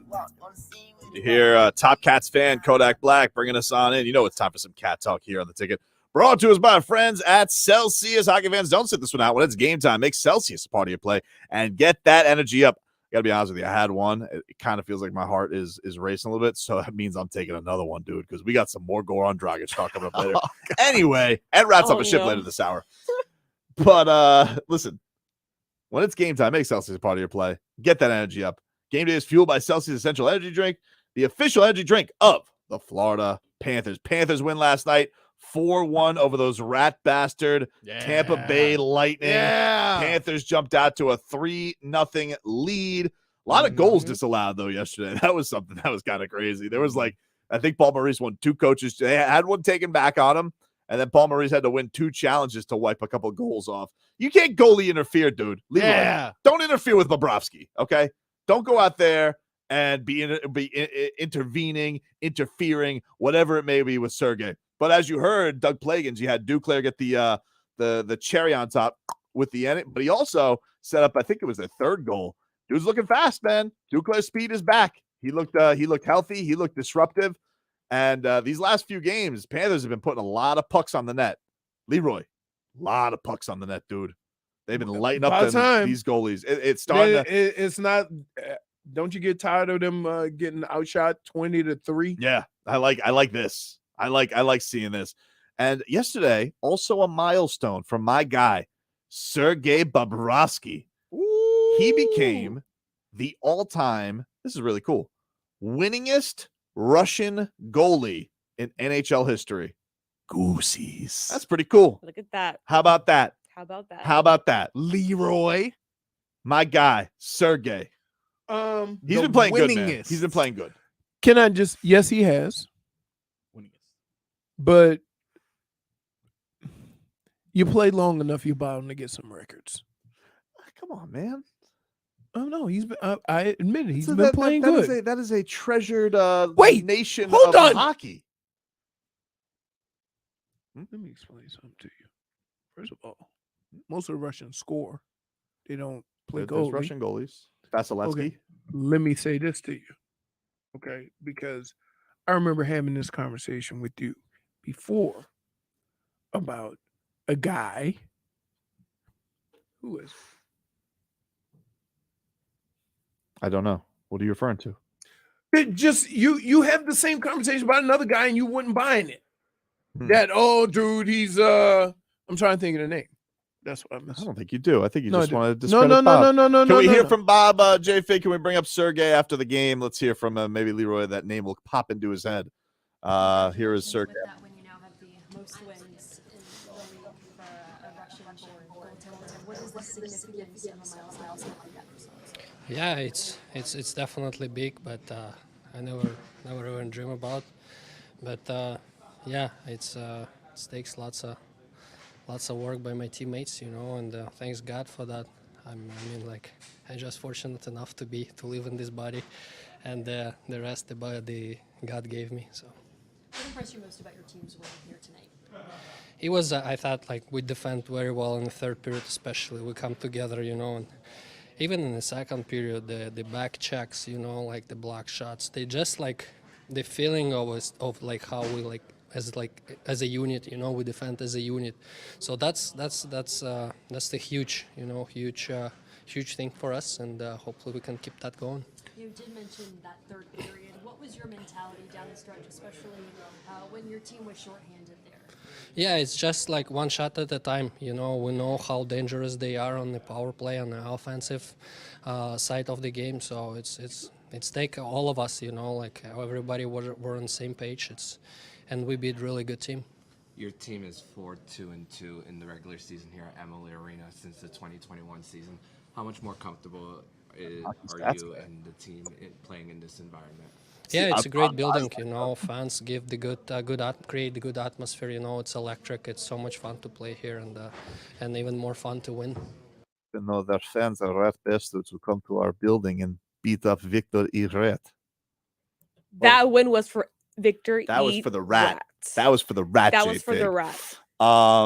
Yeah, shout out to Bob. That's a really cool milestone. Obviously, a It lot is. of hockey riches. And by the way, speaking of the block shots, they had to face a lot of penalty kills to get that one home, Leroy, because they got off to a fast start. Little dicey there at the end. But Radko Gudas, the Butcher, that dude I think he had 7 block shots yesterday. The Butcher. What do you think that's like? You have to take hockey pucks just off your body. You don't have all that gear. That's like, you think he's got to spend a lot of time in the tub after that one? Or do you think the Butcher just scares the bruises away? I didn't even realize. Block your shot. J-Fig, show him your arm. Let me see that arm. That's what his body looks like. That's how you block the shot. Man. There's no way. There's certain things that you don't have enough pads on.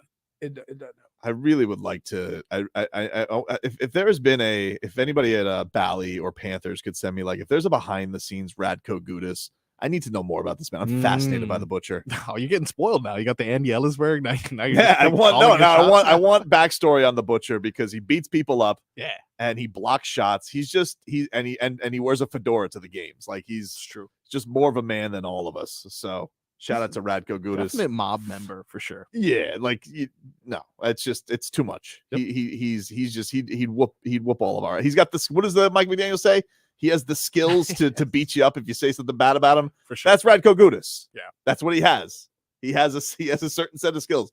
He's like the Liam Neeson of the Panthers, except he doesn't have to power walk. Going there. The Liam Neeson Doesn't have to power walk to cure racism. What I saw to Robin, I had this rage. What I had to cure it was I took up power walking.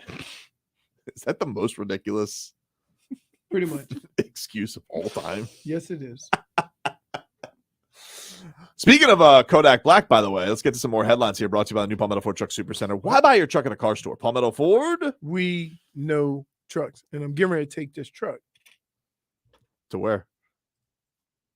To pick up our food. Oh, Kodak Black did not go back to jail. He has been ordered by a judge to enter drug rehab. Yeah, after apparently violating parole. That was a planned situation. What was beforehand? What do you negotiated. mean? Oh, really? Oh, yeah. Oh, yeah. Just because when you go to court, and that is. You already know what's up. They already agreed to that. Quote, the judge said, "You better get it together." There's no way. I swear to God, I'm not making that right now for the AP. Yeah. Which means that they agreed to it, and the judge didn't seem like he was down with it that much. It said during the hearing, the drug lab technician who took the sample admitted there was a less than 0% chance that he mixed up Kodak Black sample or paperwork.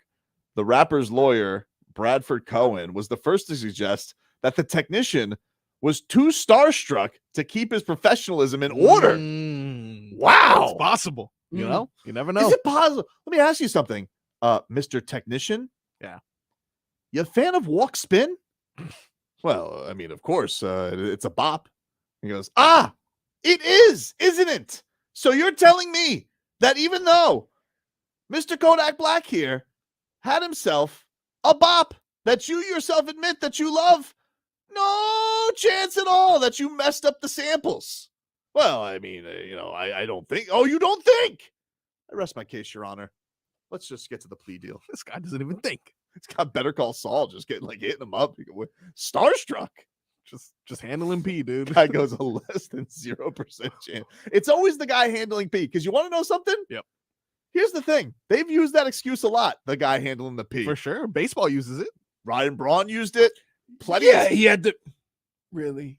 Ryan. He trashed the guy and then Trashed him. Came back and I'm sorry. My bad. bad. I did it. Yeah. You though. Ryan Braun. Shout out to Ryan Braun. But you never Miami's own. You never really know because if you ever had to pee in something, you ever have to pee in something and put it in that little window in the bathroom. Oh. When we get drug tested, nipples to knees. Wow. That's something. So you just standing there, nipples to knees and a So Yeah. you take your shirt. Wasn't pull the it year over after your you left the Wizinator?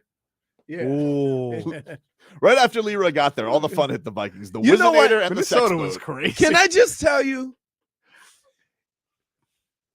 if you got to go through that much just to be able to smoke a little sticky icky or take a couple of pills, I don't think it's worth it. Did you care at that point? When all that stuff is going down, did you reach out to friends and be like, hey man, the Wizinator?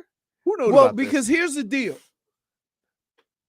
Of the people that were on that boat or that were caught up in, I didn't know a lot of. Oh, okay. So, and I knew a couple of coaches, and I'm like, hey man, Hey, Mike Tice. what are y'all doing over there? Mike Tice was on the sex boat scalping tickets. Oh, let me tell you, Ruined it for there's a everyone, lot Mike of people Tice. that lost a lot of money on that championship Sunday. Oh, man. Can you give us a weather update, Leroy, from the Demesman and Dover Law Firm? Your accidentattorneys.com. Right. Free consultation 24/7. Call them at 866-954-MORE. Now, I would say the wind has changed because earlier this morning, the wind was blowing out of the west, and now it seems to be coming out of the east because planes are going from right to left, right? See the plane taking off? Middle window is getting ready to come just right at the building. There it goes. Look at the building to your right. Now look, it's going to be on the other side of the building on the left. There it goes. Left of the building. Oh, I see it. Yeah, okay. there you go. There we go. It's still extremely sunny It's like the clouds. without that many clouds in the sky. Breeze is probably 5 to 10. Still a warm one. 84, 85 degrees. Date's house says Leroy was handling B yesterday. Threw away his poor drink after that. I know, Yeah, he had because his you head. guys oh, Sorry. no, I never talk about the stuff that you eat or drink. Oh, man. We'll take a quick break. More shenanigans on the other side. We're streaming live on YouTube and Twitch. The channel's Miami 560 WQAM and on the Odyssey app, which, by the way, if you guys are listening to the Odyssey app right now and you want to go to Rockville, All right. why are you saying all right like that? He turned into Vince McMahon. No. Oh, you want to go to Rockville? He's always leering. We've got your chance for the biggest weekend in metal music, all right? Rockville is coming to Daytona Beach, May 18th through the 21st. And we're going to away 2 passes for the entire weekend, plus, JFig, a camping pass. Ooh. I want to go. Yep. All right. Well, Give me the pass. well, I can't give you the pass, but I can tell you what to do, all right? If you want to go there to see Tool, Slipknot, Possum Fang, Avenged Sevenfold, No way. Pantera, Rob Wait. Zombie. Possum thing. No, Possum Fang. Possum fang. Yeah. They're amazing. I saw Possum Fangs. You know what I did? Oh, no. I'm surprised you have named CPH. CPH. Go to the Odyssey app now, log in and listen to WQAM. Or you go to WQAM.com and listen. You get 1 entry for every hour that you listen. The more you listen to WQAM, the more chances you have to win tickets to Rockville. It's in Daytona Beach. Just listen and pile up those chances. And those tickets are courtesy of Vince McMahon and Rockville. Back after this.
right, welcome back. Tobin and Leroy here with you. Taking you up until 2 o'clock here on the show. We got Rats Off a Ship coming our way in about 10 minutes. We'll decide where our rats go. Streaming live on YouTube and Twitch. You guys can check us on out there. The channel Miami 560 WQAM. What do we got going on over there, by the way? It's good to see we got some of our QAM brethren joining us here on the channel. You got the Hockman and Crowder show. You guys are being able to watch that. You guys can watch clips. They're not doing live yet, show ponies. Yeah. Let's go, boys. Let's get to it and start streaming live already, You saw he made an appearance right behind your head just as you were saying that. Who did? Solana? Yeah, your porpoise The ultimate show pony himself. Where's the porpoise pod? Where's the porpoise pod? Maybe that's what he's working on. You're doing that now? Oh, okay. New porpoise pod going up on YouTube right now. Cool. So there you go. That's coming up. But you guys can watch that. Krantz's Corner is also up there as well. So check that all out at the WQAM YouTube page and on Twitch. All the silly sauce that you guys can handle. Plus, you guys can see how much Mark Hockman actually looks like Cody Zeller. That's true. They're actually related. That's true. So you guys can catch. Put two Mark Hockmans on top of each other to equal Cody Zeller. According to Aaron Rodgers, he is going to make a decision soon. And what's his decision guess how many bleeps I give? How many? 0. Oh, all right. What do you think he's gonna do? You think he's gonna stay? Because like the Packers thing was a little weird. Can I or just you say, really don't care where he ends up? I don't care. Okay. Because You think he's washed? no, it's not even that. He's a pain in the ass. It's that if I'm a team, I don't want to go through this next year. It's $58 million, and he's only won one championship. So let's not stop. Like, we're acting as if though he's the end-all be-all for us winning a championship, and that's not the case based on his career. Okay, we acting like somebody bringing in Jordan in his prime. You don't find this to be the same as getting Tom Brady? No, because listen, I wouldn't have did it with Tom Brady either, because he's just too old. Okay, I but wouldn't do it because I hate him. But I can understand if you really believe that Tom Brady's going to come in and win a championship because he had done it 6 previous times. Fair point. Okay, Aaron Rodgers should not get this much attention when his career doesn't warrant this much attention. You won 1 Super Bowl. So did Drew Brees. So did Brad Johnson. Wow. That's it. Did you just call Aaron Rodgers Brad Johnson? He has 1 championship. It's a little much. Call him Dilfer? Trent Dilfer. What? Come on. Listen, I'm not saying he's not a great quarterback. But I'm saying, you're tired of his act. If you're going to move pieces to your team to get Aaron Rodgers, what are you getting it for? No, tell me, what are you getting it for? Name all the guys you move all heaven and earth for to get a championship. All heaven and earth? In most cases, you're talking about Peyton Manning. Even, guess what? Even when Tom Brady went to Tampa, he was a free agent. Kind of the new, isn't he kind of the new age Peyton Manning though? Because he's won a lot of MVPs, but Peyton Manning, I mean, he coached that last championship. True. He did, but he was also MVP when he went the first time. He did, but Aaron Rodgers won a lot of MVPs. Yeah, 2 in a row, dude. With ayahuasca. If you're gonna pay $58 million, you need to guarantee you're gonna get a championship. Because guess what? You know how much Tampa paid? $25 million. Do you think if Aaron Rodgers goes to the Jets, do you think they'll become? I'm not going to say they are the favorite because I know you. No. Do you think they'll become the betting favorite in the division? Because I think they will. No. You think the Bills will still Absolutely be the favorite? not. Yes. Interesting. Yes. I don't know. Absolutely. The Bills are still the favorite. You know why? Because you can say what you want about the Bills not being able to win, but they ride with the same crew. So the money that they invested are in their guys. When you bring another guy in, come on, man. The headache that Aaron Rodgers is. Listen, we saw it with Russell Wilson this year, right? Right. Like Russell Wilson, you thought the Broncos were going to bring him in. He was going to be the final piece, and it was a disaster for them this year. Right. You could probably, you could definitely argue the Jets have better skill guys, and the Jets have a better team that would be around any quarterback they bring in versus what Denver had, and you would be bringing in a better quarterback than what Denver did. However, let's just not act like you can say what you want about Russ, but he wasn't in there with all this craziness, right? Well, after the fact, not when he went there. Everybody, yeah. I mean, like because guess what? No, everybody thought it was gonna be awesome. I mean, like how many Broncos games were we tortured with on national television? Let me ask you this: too many. Can Aaron Rodgers can Aaron Rodgers handle the New York media? I've heard that. Here's the thing: I don't think he cares. I feel like he's a troll, and he can spin that the way he wants. All that's, but and then would you pay $58 million and then have to go through this again next year? You see what I mean?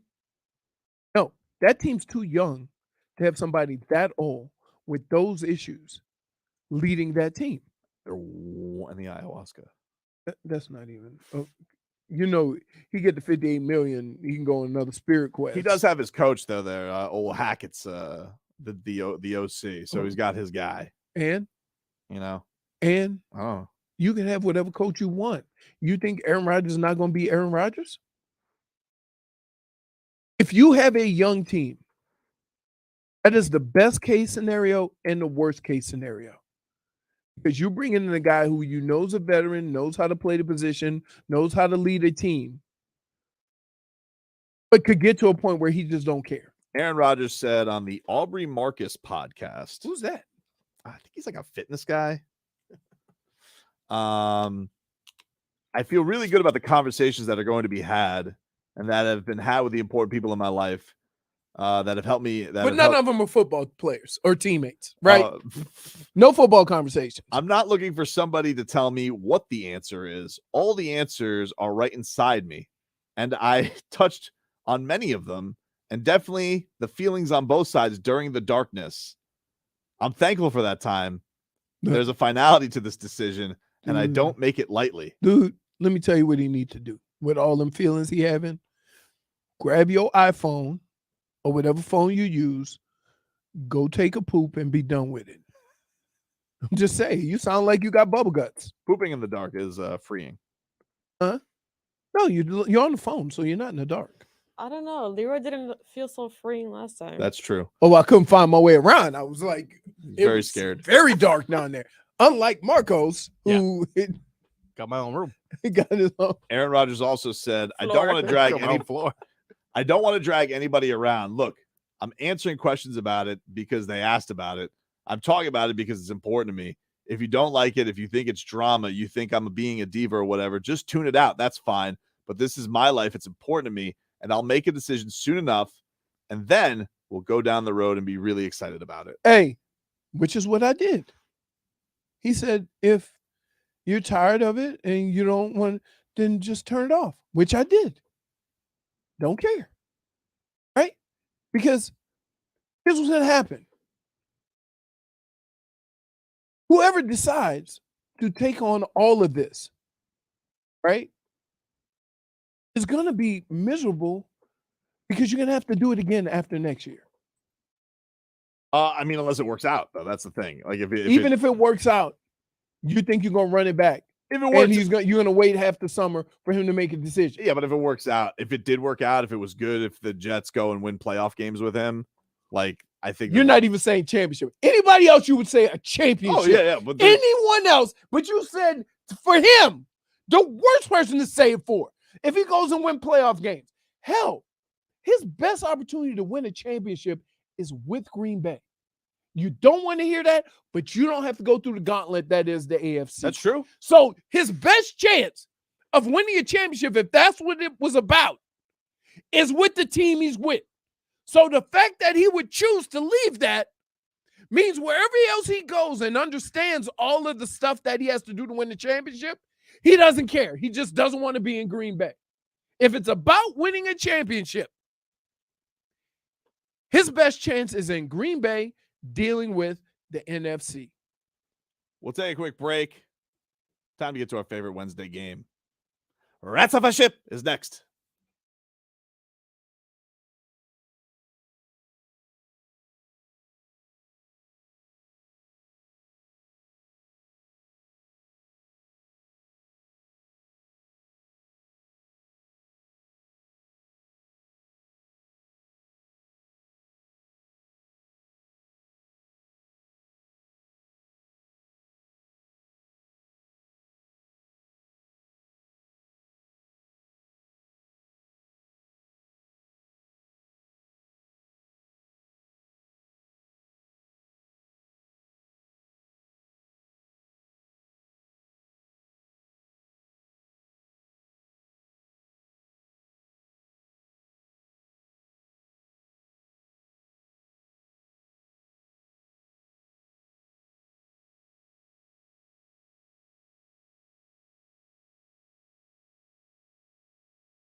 to get to our favorite Wednesday game, ladies and gents.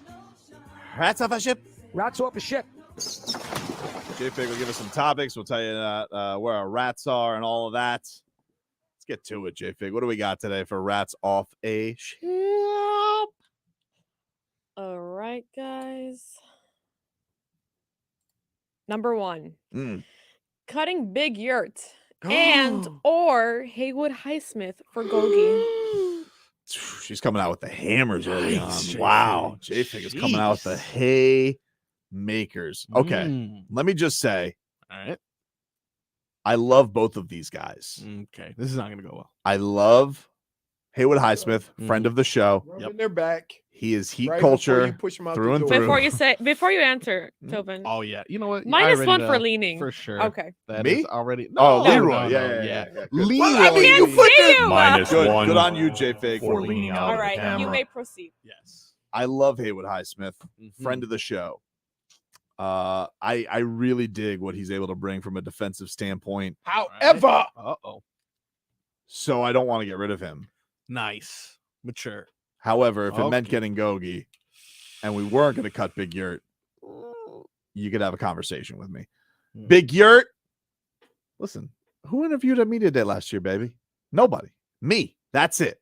Old Tobes. Because you are handsome. Yeah, it's true. Handsome devil. Mhm. You know what they always say? When you're good looking like that, you're going to land on your feet. All right? Okay. Dude could go open an OnlyFans for a year. All right. Whatever. What is with you and getting athletes or anybody in the business in OnlyFans? I don't know. That's different from OnlyFangs, just to be fair. Okay.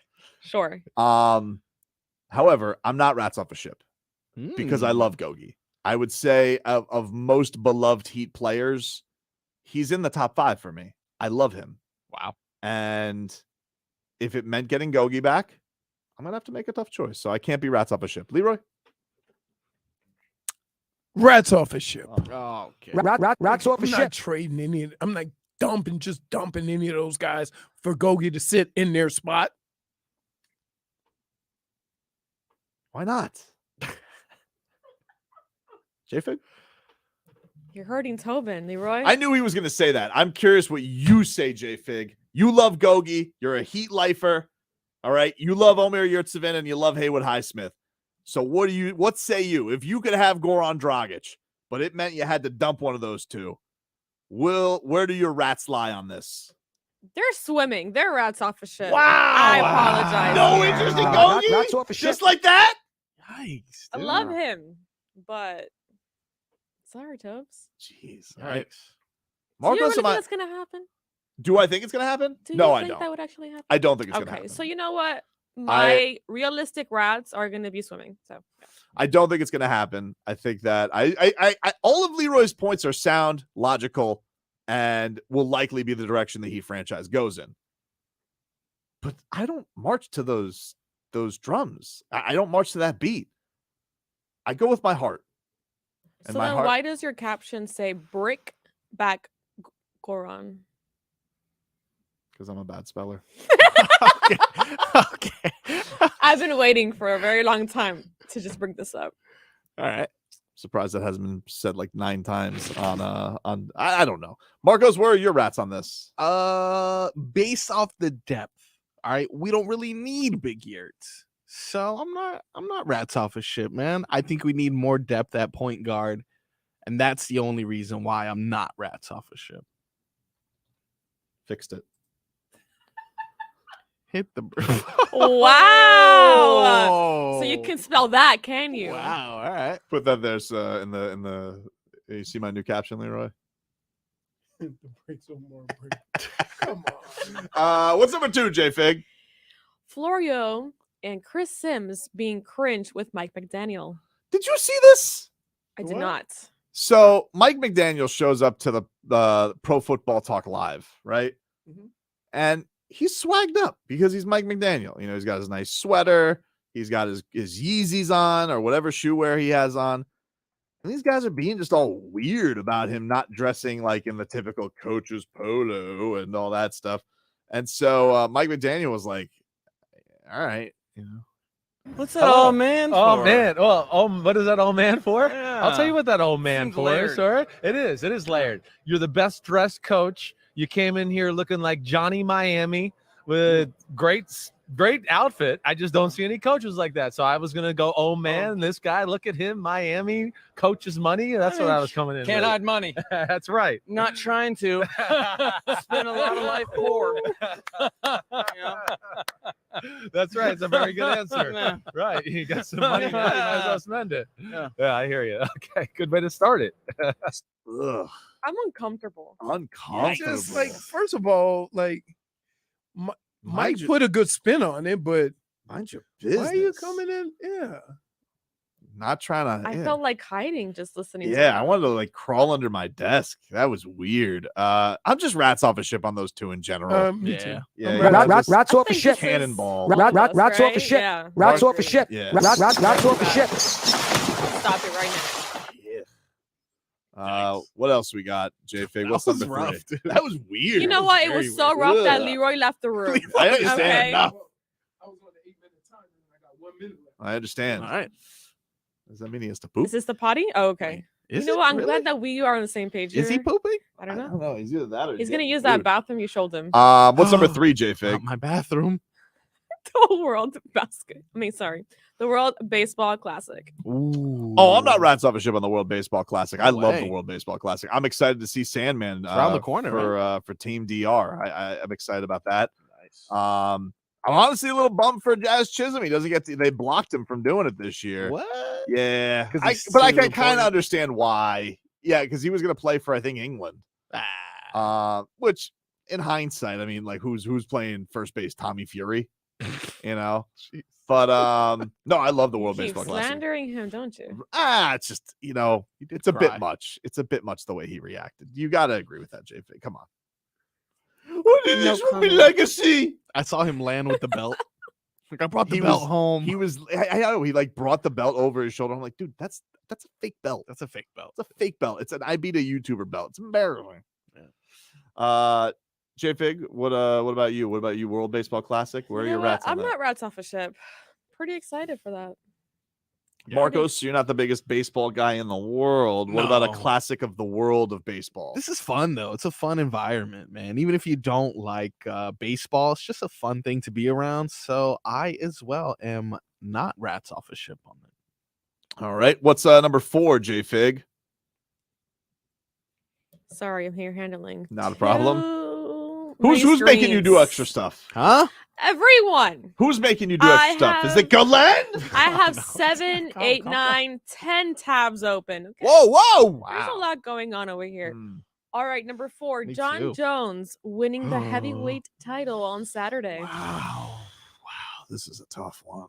All right. Winning it. Winning the heavyweight That's so championship. strange though, because I don't see Cyril Gahn. I know he's not the champion, but like it just doesn't seem right. That they're fighting for the championship because you want Yeah. to see Francis Ngannou fight for the championship Of because he is the course. real champion. Yeah. Essentially, yes. The UFC just says, "Hey, champion, take a hike. We don't want to pay you. Thanks for nothing. Thanks for nothing. You want to watch some power slap? Nope." No. But yeah, I've been moved to an app, by the way. I saw that. I Ratings saw not it. doing It well. was no, they're not. Can't believe that. Who was the guy that we had on? What was his name? I Oh, forget the it. slapper. Oh, Yeah, I damn. forget his name. Don't But even anyway, know. Vernon. man. Wasn't it Big? It was Vern. Yes, Vern Vern. something. Vern. I'm surprised our interview didn't. You had to know it wasn't going to work out, right? Listen, I don't know, man. I don't know. Not good timing. But anyway, John Jones winning the heavyweight. I'm not rats off a ship. Look, he's the GOAT in my eyes. I've been waiting for this for a very long time. The thing that I believe in John Jones is a motivated John Jones is dangerous. I feel like when he's not motivated, that's where he's had his close fights. A la Alexander Gustafsson, when he admitted to being on a cocaine binge, still beat him. Dominic Reyes, Thiago Santos, very close fights. A lot of people believe Dominic Reyes beat him, but he still got his hand raised. I don't believe he was very motivated for those fights. I believe he will be against Cyril Gahn. Big question is, what is he like at heavyweight? What is John Jones like at heavyweight? But I believe in talent. I believe that this guy is the best to ever do it in the octagon. So I am not rats off a ship. I believe he will win the heavyweight championship. Leroy. I do. I think he'll win. We forget because he only fights once every full moon. That's right. So we forget, but every time he's fought, everybody in the sport has been interested. Yep. And so I think he will win the championship simply because, I mean, UFC kind of wants him to win. That's true. J Fig, what about you with John Bones Jones? John Bones? Yep. I mean, I don't really care. I'm not gonna watch, but like, rats off a shit. You're like, I'm gonna be at Rockville. I'm gonna be at Rockville. I'm gonna look for my outfit for Rockville. J Fig not tuning into Tapped Out on Saturday. Sorry. Rockville. Marcos? I'm rats off a ship, man. Wow. He's not my champion, even if he wins. Fair point. You know what? He's a lot like Daniel Cormier was when Daniel Cormier won the championship at light heavyweight. True. Paper champion. Paper champion. That paper champion. That's what he is. You go, boy. Rats off what if? How about this? You know, he's gonna let DC like do the. He's like, "Oh, I'll let you do the interview if you beat me." You know, DC's probably like, "Thanks for letting me do my job." What if he calls out Daniel Cormier for a fight? No way. Wow. Daniel Cormier ain't fighting him Are they no the more. same age? Why not? They're not the same age, but they've been out of the octagon the same amount of time. Daniel. One last payday. Lethal payday, Bobby. Let me ask you a question. Yeah. He was hanging on for dear life before he retired. Mm-hmm. He has let himself go. It's heavyweight, though.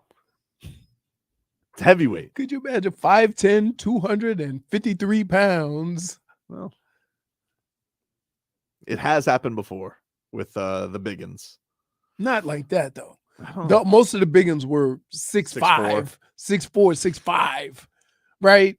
Like you trying to jam the weight of Tyson Fury into Kind of want to see John Jones DC versus David Tua, to be honest with you. David Tua is amazing.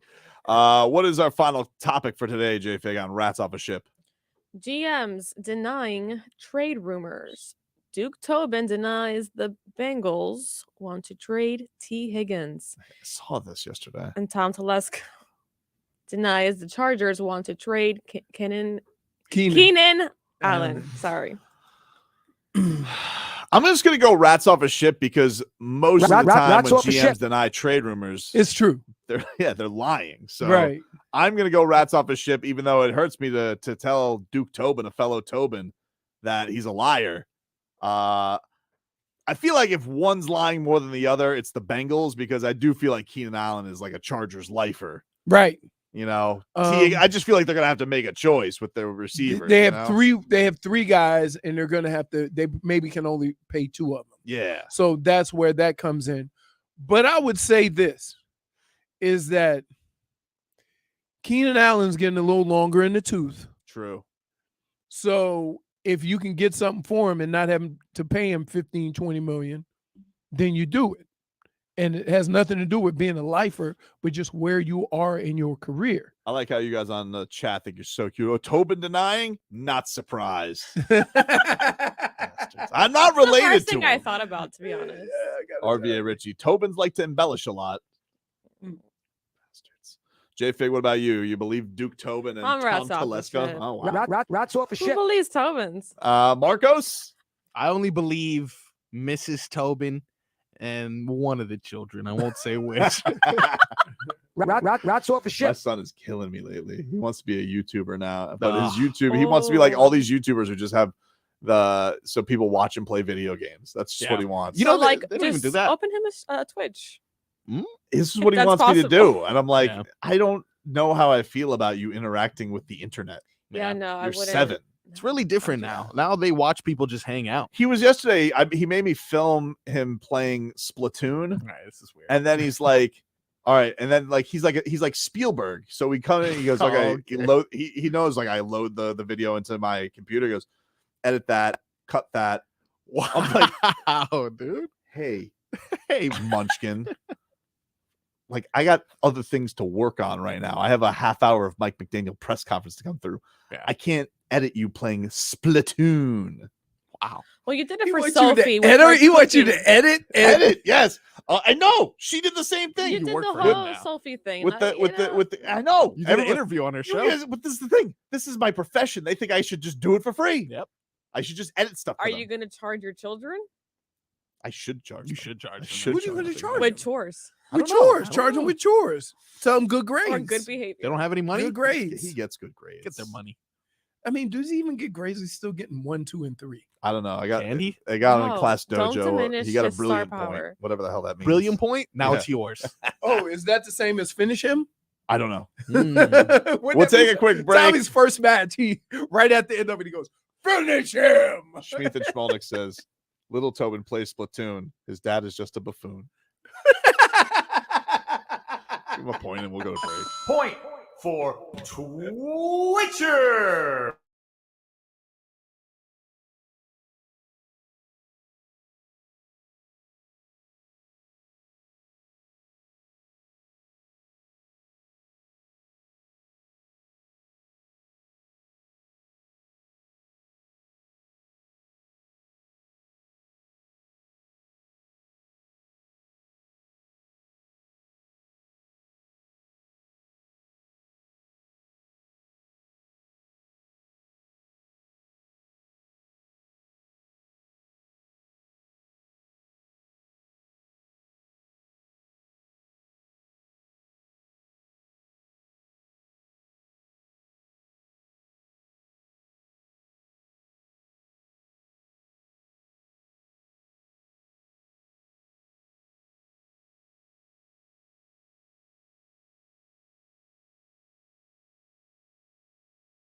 All right, welcome back.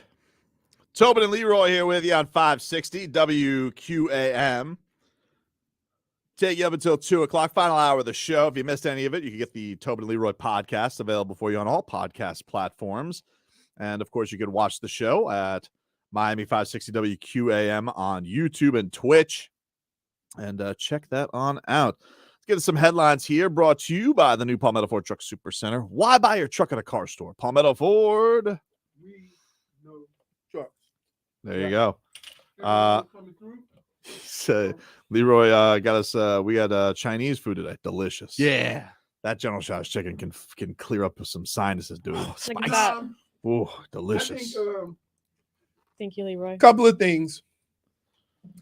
Not a big fan of the little thing on the end of the chicken. The wings at the end of a chicken wing. Yeah, like the grip. Yep. I don't mind it. But I get what you're saying because it feels like less of a finished product if it's there. Yeah.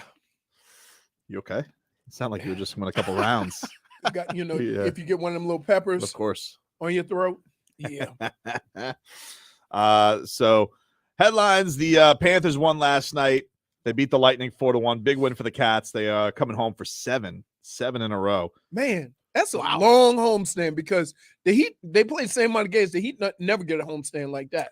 I think they're coming home from one now, too. I think the Heat actually are. Yeah, the Heat, 6. Not 7. Not 7, but 6. So a couple of long homestands if you guys want to get out there to Heat and Panthers. And we got that going on. Nashville tomorrow night for the Panthers, 7 o'clock. And then they have a huge one on Saturday against Pittsburgh, who's right ahead of them in the standings. So they need that one.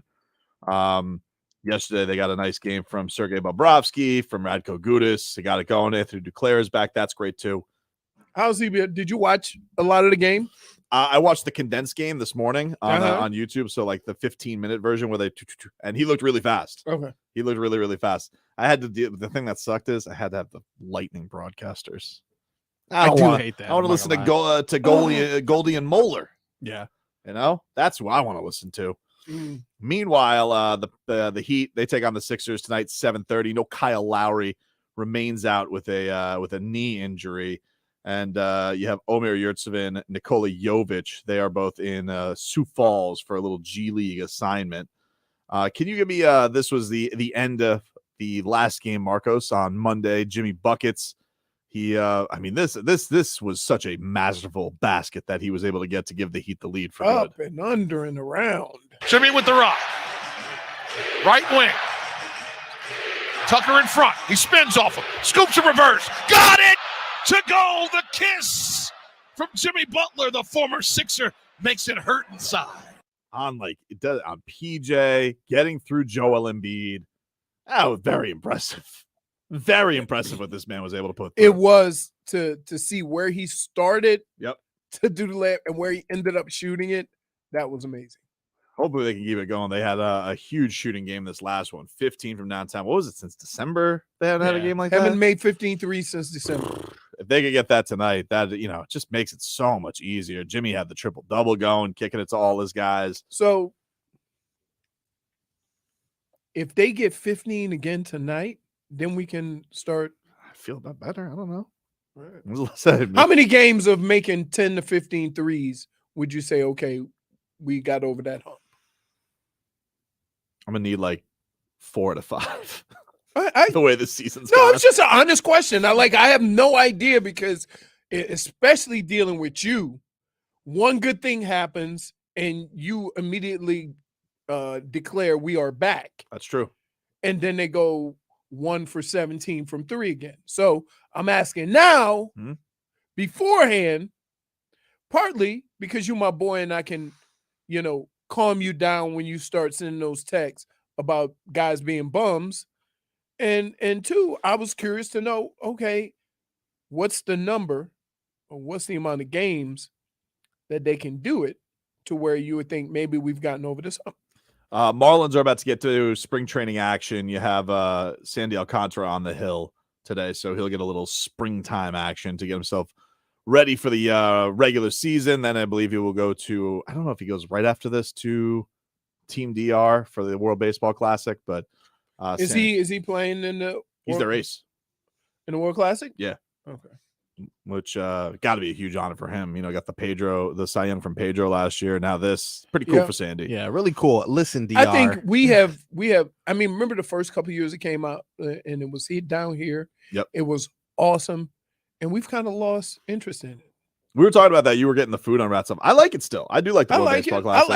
I think it's one of those sports, or it's one of those events where you get to see, how your game here matches up with all the other games from around the world. Because keep in mind, some of the biggest stars that have come over here recently have come from other countries, not in the U.S.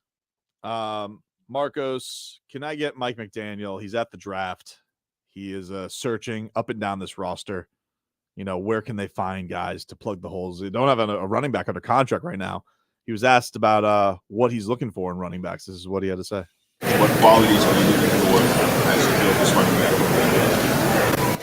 back? The best qualities. I love that. You know why? You know why? Let me tell you why. Let me tell you why I love that. Because I love when a jackass thinks he's so smart that he's going to ask the question differently, because then that'll make him answer it. What qualities are you looking for a running back? Well, if you answer that question, aren't you giving people an idea of who you want? So he didn't do anything. The best. Fast, strong. Right. Good team guy, good character. Right. Yeah, really, what else are you supposed to do? All the best guys. All the best character qualities. What a delight he is. He's the best. He is the best. He made me so happy today with the Tua boxing thing. Yeah? Yep. All of it. Just fun. Jiu-jitsu. Yep. He has all the tools to beat you up if you say bad things about him. That's right.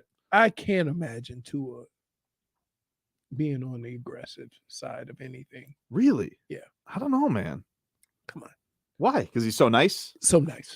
Not in his makeup. Remember he ran over that guy that one time, That's though? true. That's true. Football's different, dude. Yeah, it's true. I was a nice guy too. See? Well, you can't just. Yeah, but you got the aggressive in you. Yeah. Call the guy. So you don't think he has that switch? Or he's just on the field though. That's what I'm saying. You can't see it him doing it in martial arts. No. Interesting. No. Here is one guy who is aggressive. OnlyFangs. Vic Fangio. Here is Mike McDaniel on having OnlyFangs open for business in the office. Vic is one of one, in my opinion, of creating and innovating and sustaining high quality defense. I mean, I don't know about you, but in 95, what was I doing? I was 12 years old and cheering for the inaugural Colorado Rockies. Okay.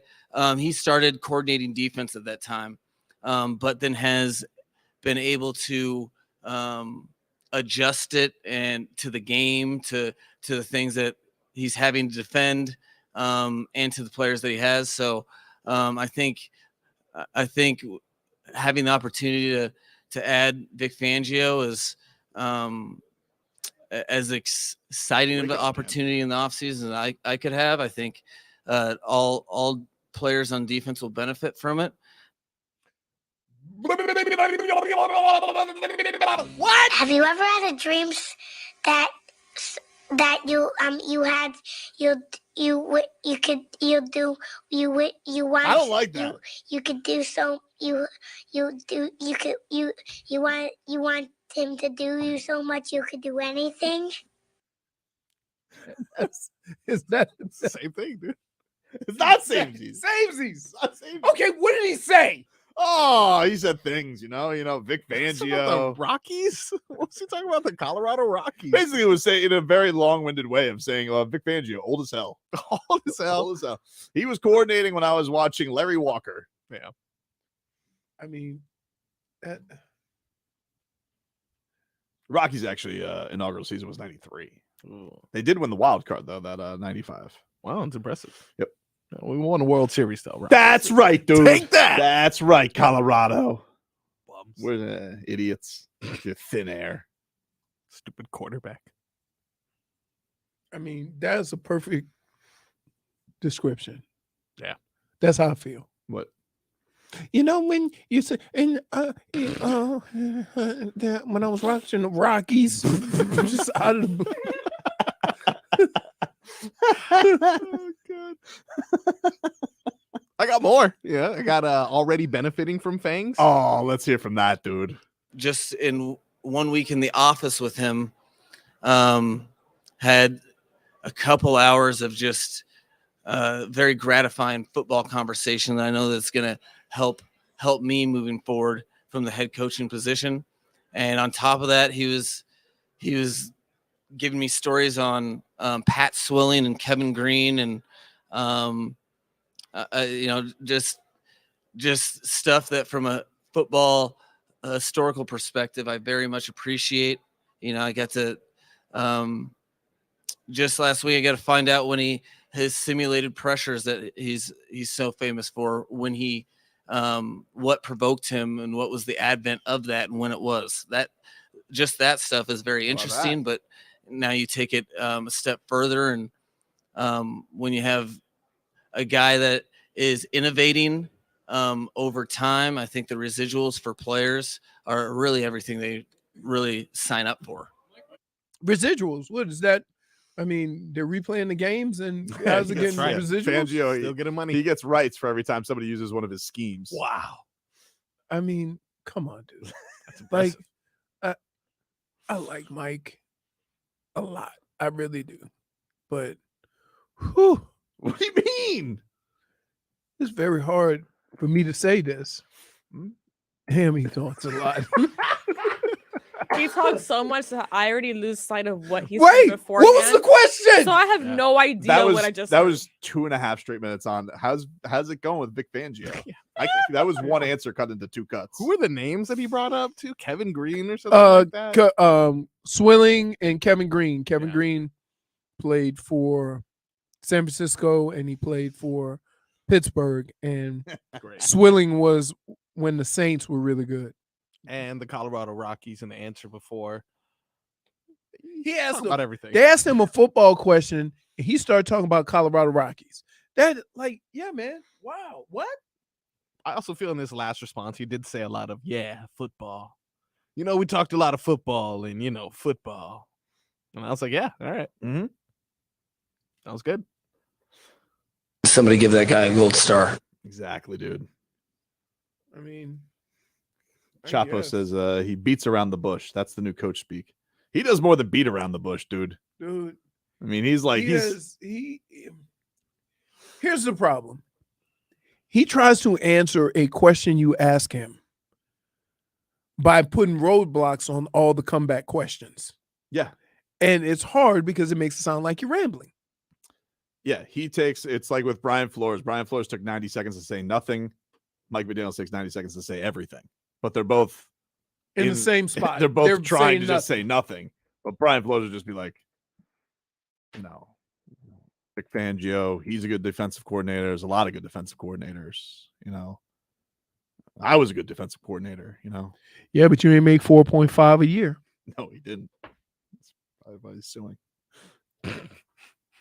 He didn't know that beforehand, though, dude. Well, add it to the lawsuit, dude.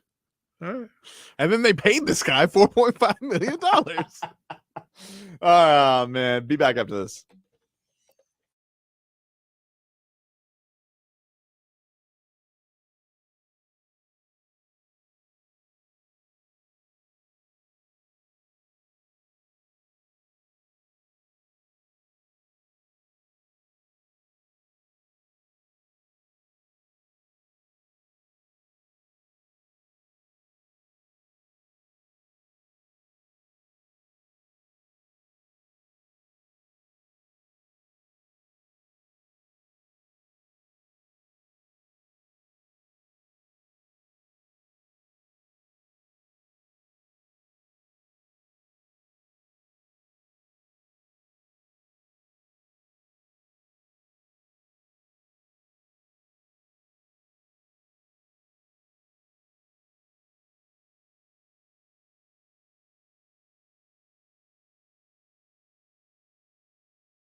All right. 15 minutes of heat here for you on 560 WQAM. Miami Heat back on the hardwood tonight against the Sixers. Before that, let's get a weather update from the Demesman and Dover Law Firm. YourAccentAttorneys.com. Free consultations 24/7. Call them at 866-954-MORE. Leroy. We got winds out of the east at probably like 5-10 miles an hour. It's not that bad. I can't see a cloud in the sky. It is a beautiful day, but I bet you it's a little bit warm. I'd say 85 plus degrees. Other than that, it's a nice day. Too bad we're stuck in here. Oh, by the way, winds out of the east. Did I say east? Yeah. You did. Okay. So the Heat taking on the Sixers tonight. PJ Tucker. This was just released by Anthony Chang of the Miami Herald. PJ Tucker commented on his time in Miami. I'm going to tell you like this. The guys are unbelievable. To be a part of something like that is special. But you know what made it more special? That extra year for $10 million. Yeah, it's like he actually gave the quotes. He said, quote, "I thought I was going to retire in Miami."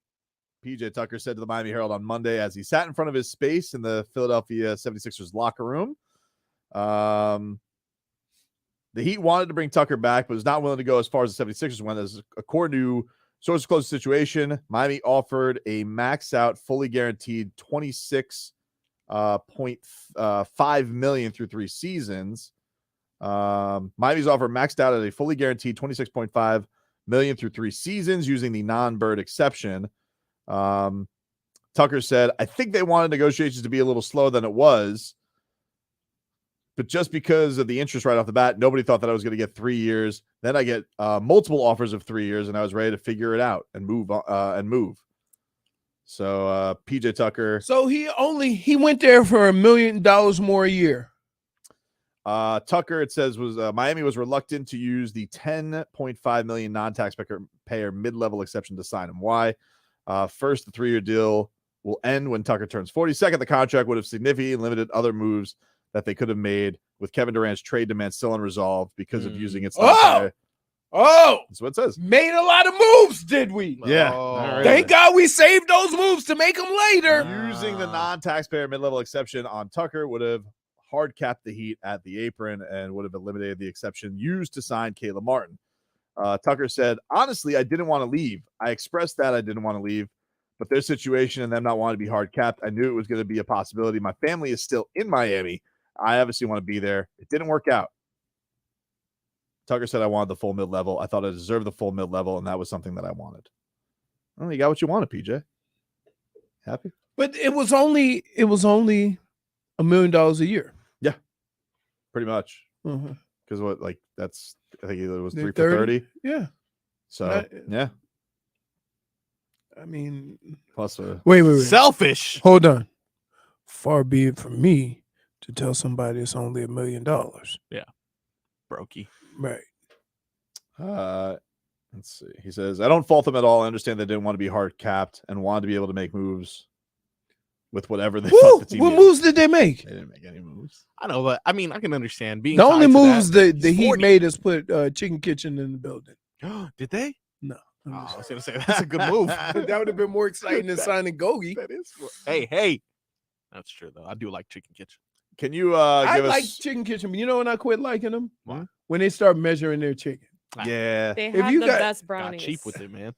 Can you give me one of the Such best good moments brownies. of PJ Tucker last year, which is, of course, when he dove over the scorer's table to get a loose ball and cause a Heat basket, and of course, also in the process, burning Jason Jackson. Deflection by PJ.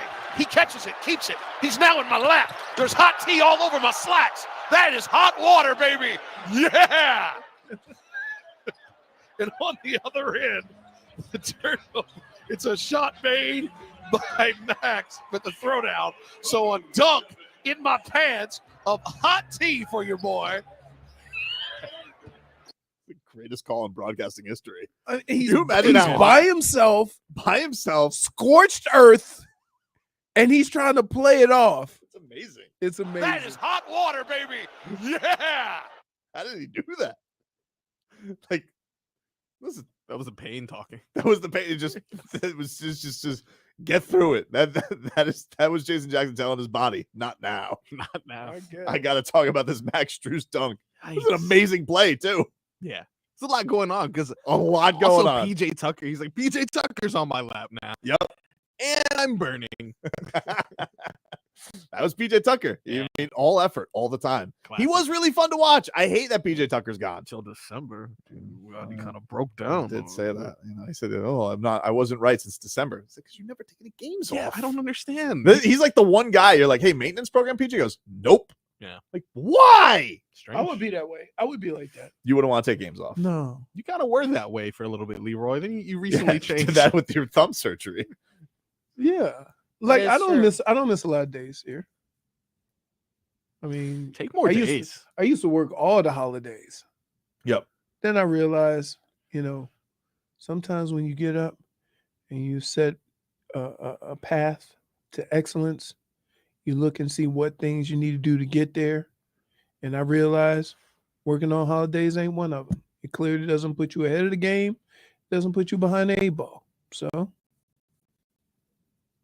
I'm going to take that Martin Luther King Day off. Or President's Day. Didn't he also say though this year that one point that was it PJ or James Harden who said we all wanted to be in Philadelphia anyway?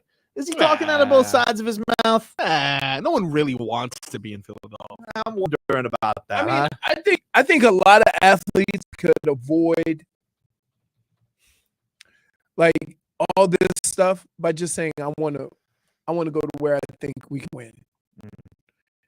And usually that's a lot of stuff that people say. That's why I'm getting on Aaron Rodgers for saying it, right? Because the best opportunity he has to win is where he is. And I don't think there's many people who would dispute that. Listen, I get it. It's one of those things where it's like you just want the respect, but you can't talk if you PJ Tucker, and he hasn't done this, so I'm not gonna say it. You can't talk about certain things being important and then leave because of other things. Yeah, he told reporters back in September, PJ, on the move to Philadelphia, honestly, me and James were trying to come here the year before. Oh, what is it, dude? Did you want to be in Miami or did you want to be in Philadelphia? And then he said, I wanted to be a Heat lifer, but also a Sixers lifer. Yeah. Well, which one is it, PJ? PJ? Look.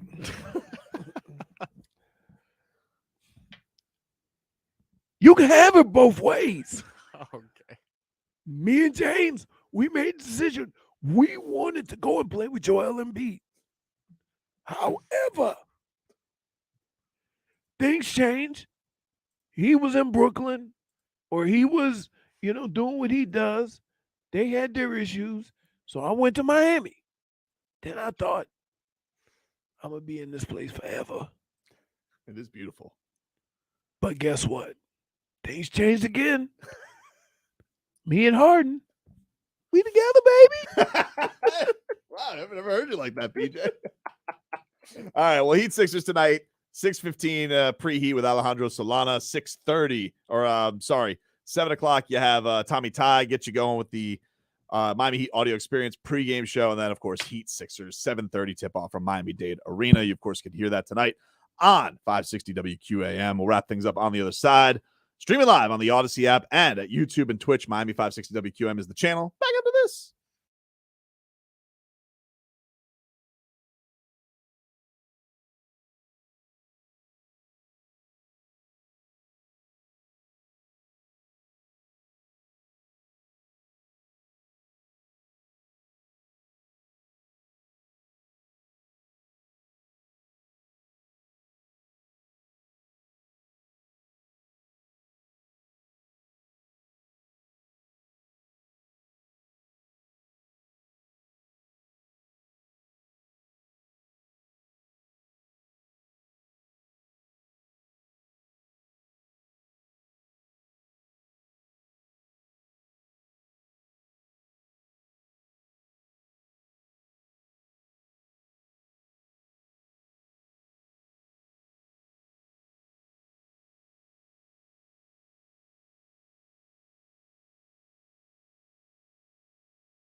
Welcome back, you rascals. Tobin and Leroy here with you on 560 WQAM. What you talking about, Willis? Take you up until 2 o'clock here today. I want to let you guys know if you guys are rock fans, okay? Gonna tell you about J-Fig. Yeah, J-Fig. Check this out. We got your chance to go to the biggest weekend in metal music, all right? Rockville is coming to Daytona Beach May 18th through the 21st. And we're giving away 2 passes for the whole weekend, plus a camping pass. If you thought you were getting a camping pass, wrong. Camping passes are going to be included as well. And who's going to be there? Tool, Slipknot, Acid Bat, Zombie Body, Avenged Sevenfold, Pantera. Can you sing an Acid Bat song? Oh, yeah. I'm an acid bat. I thought it was rock, not country. There'll be Rob Zombie's going to be there as well, in addition to Zombie Body. So look at that. Double the zombies, double the fun. A lot of zombies over there. Yeah, dude. It's like Walking Dead over there at Rockville. To enter, go to the Odyssey app, log in and listen to WQAM, or go to WQAM.com and listen. You get 1 entry for every hour that you listen. The more you listen to WQAM, the more chance you have to win Rockville in Daytona Beach. Listen up, pile up those chances, and those tickets are courtesy of, you guessed it, Leroy? What? Those tickets are courtesy of Rockville. Rockville. Speaking of rock. Hey, so J-Fig, you go to this? Yeah, what do you got? I really wanted to go 2020. I was telling you. You go like in a mosh pit or something like that? No, last time I was in a mosh pit, I got escorted out. So you got escorted out? Oh, you weren't here for that story. She was throwing It bows. was Zach Duarte, yeah. I got escorted out. I got lifted out, actually. Oh, yeah, that's right. Yeah. What concert was that for? Bring Me the Horizon? Oh, who could forget? Yeah. No, wait, sorry, right. No. Iggy Azalea. Okay, that happens. Okay, it happened twice. I think. Dua Lipa? No, the first where I got lifted You've up gotten was so lit at 2 concerts, you've had to be carried out? It was What's going on with Warped you, Tour. man? Warped Tour. There you go. Warped Tour. Yeah. Warped Tour? Yeah. Doesn't even exist anymore. Hell is the Warped Tour? Bands? That's why. Oh, you're the reason it doesn't exist anymore. Going on a Warped Tour. Yeah. I'm an acid bat. What sound do acid bats make? Okay. It's pretty cool. Okay. Tobin and the Acid Bats. Touring near you. Did you are you excited, Leroy? Chris Rock's new special is coming out on this weekend. I think Friday, is when it comes out. And he's apparently going to address the Will Smith slapping incident. We're almost a year out from that because the Oscars. So I would he's say been hanging on this one.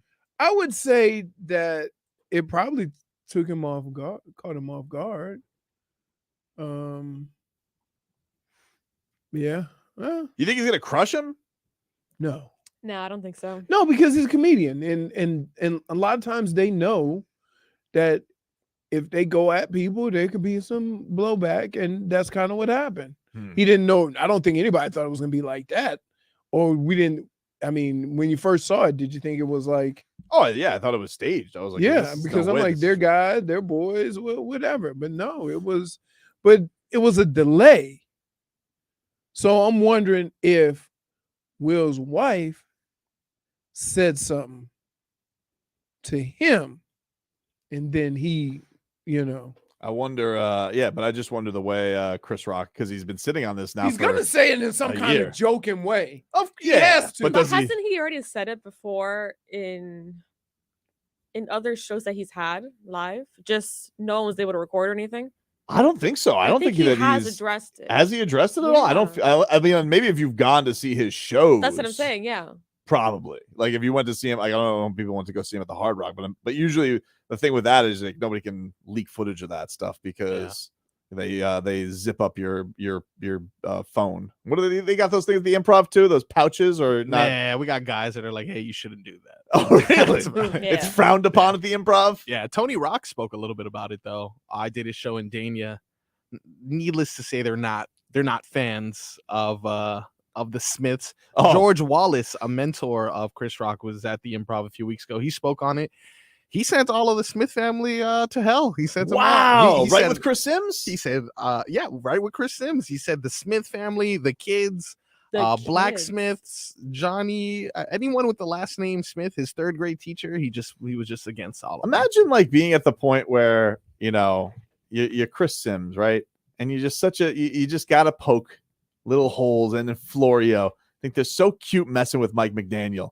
I'm already uncomfortable They're just like, thinking about it. They're like, oh, look at you. You're just in like Miami. He goes, I was poor. Let me flaunt it a little bit. Oh, so I wear nice shoes and a sweater. I think it's one of those things. Oh, you see that news? What happened? Darren Till granted released from his contract. I saw that actually. Yeah, he apparently says he's going to be back. But he hasn't won a fight in a long time. I mean, all right. It's one of those things where there's certain things you don't understand why people do things, right? And you should probably get a better understanding as to why. You know, because when you think of these coaches and think of some of the paths that they take, living forward to an apartment because they're not making money, they're just trying to get a chance. Mm-hmm. And then finally they get a coaching job and then still not real money, but they're able to maybe start their family or whatever. Then you hit it big time. You want to wear, you know, some nice clothes.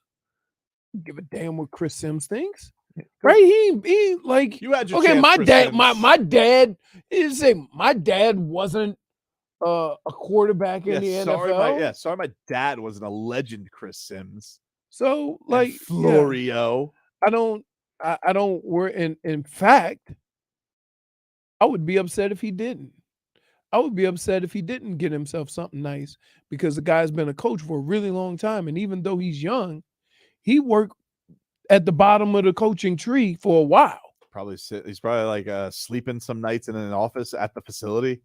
Yeah, they all did. I'm telling you, man, it was, let's see, Jim Schwartz, Scott Pioli, Eric Mangini, and somebody else. They all lived together. Did you see that dunk, by the way, on from Jaren Jackson last night on over the top of Street Clothes? Yeah, over top of Street Clothes. Yeah, he just curled up and got. By the way, Street Clothes is out tonight for all you Lakers fans out there. He's missing action. He had all of his just personals all up on his neck. Yeah, that's. I guess the Lakers are gonna be like, you know what? What's the point, AD? You know, why play back to backs? You know, LeBron ain't coming back. Right. We're accepting it. You might as well. AD's probably like, you know, I haven't played. I feel fresh. Nah, we know. We don't want to push it any further, Anthony. You sit down. Don't you worry. Doesn't he average like 20 something and 12? Yeah, I'm sure he averages a lot when he plays. That's what I'm saying. Hey, he's really talented. It's just he's in that group. Him, Zion, you know, these guys that you just I don't know how you can count on it. It's tough. You can't. Injuries, like it's a hard thing to. You can't lose a player because of injury, but it certainly sucks when you pay a guy and lose him to injury, right? So it's a tough thing, but I don't think you can ever call anybody injury prone. You don't believe in that? No, not unless it's the same injury.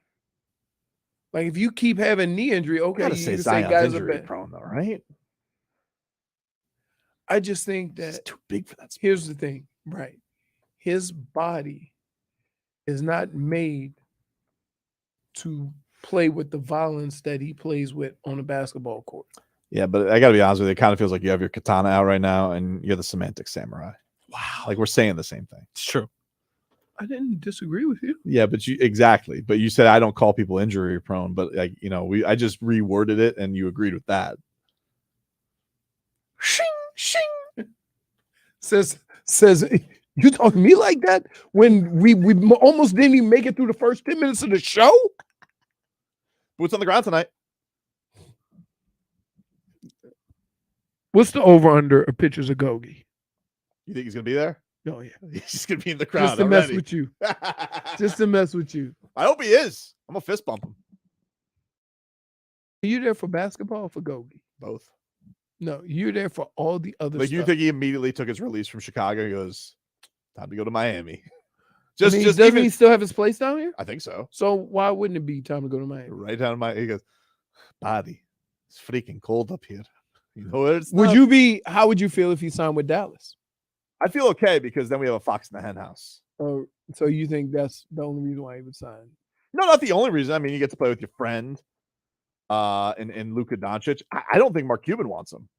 I think Mark Cuban knows it's dangerous to bring Gogi into the fold.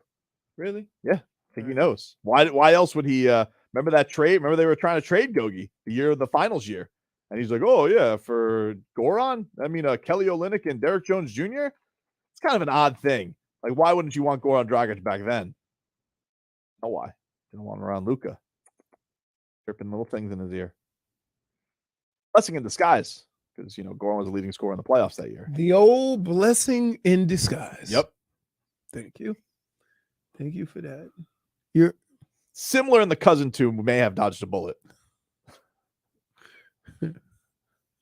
Oh my goodness! I'm not gonna or let's not forget the little sister to all of them is words mean words. Mm-hmm. Facts have changed. That's right. Also, words mean words is yours though. Yeah. Facts have changed. What is that? That's a semantic samurai, dude. Wait a minute. If I get semantic samurai, what do you get? Because you wiggle out of everything. The Wiggler. That's a show for today, everybody. We'll talk to you guys tomorrow. Can't hide money. That's right. Not trying to. It's jujitsu. J's and U's, happens. He has all the tools to beat you up if you say bad things about him. If loving Gogi is wrong, I don't want to be right. Salt and pepper. What's that mean? It means he pushes it real good. Oh, okay. Okay. Oh, now you don't have an opinion. Okay. Did you just motorboat me? Hope you mother have a good day.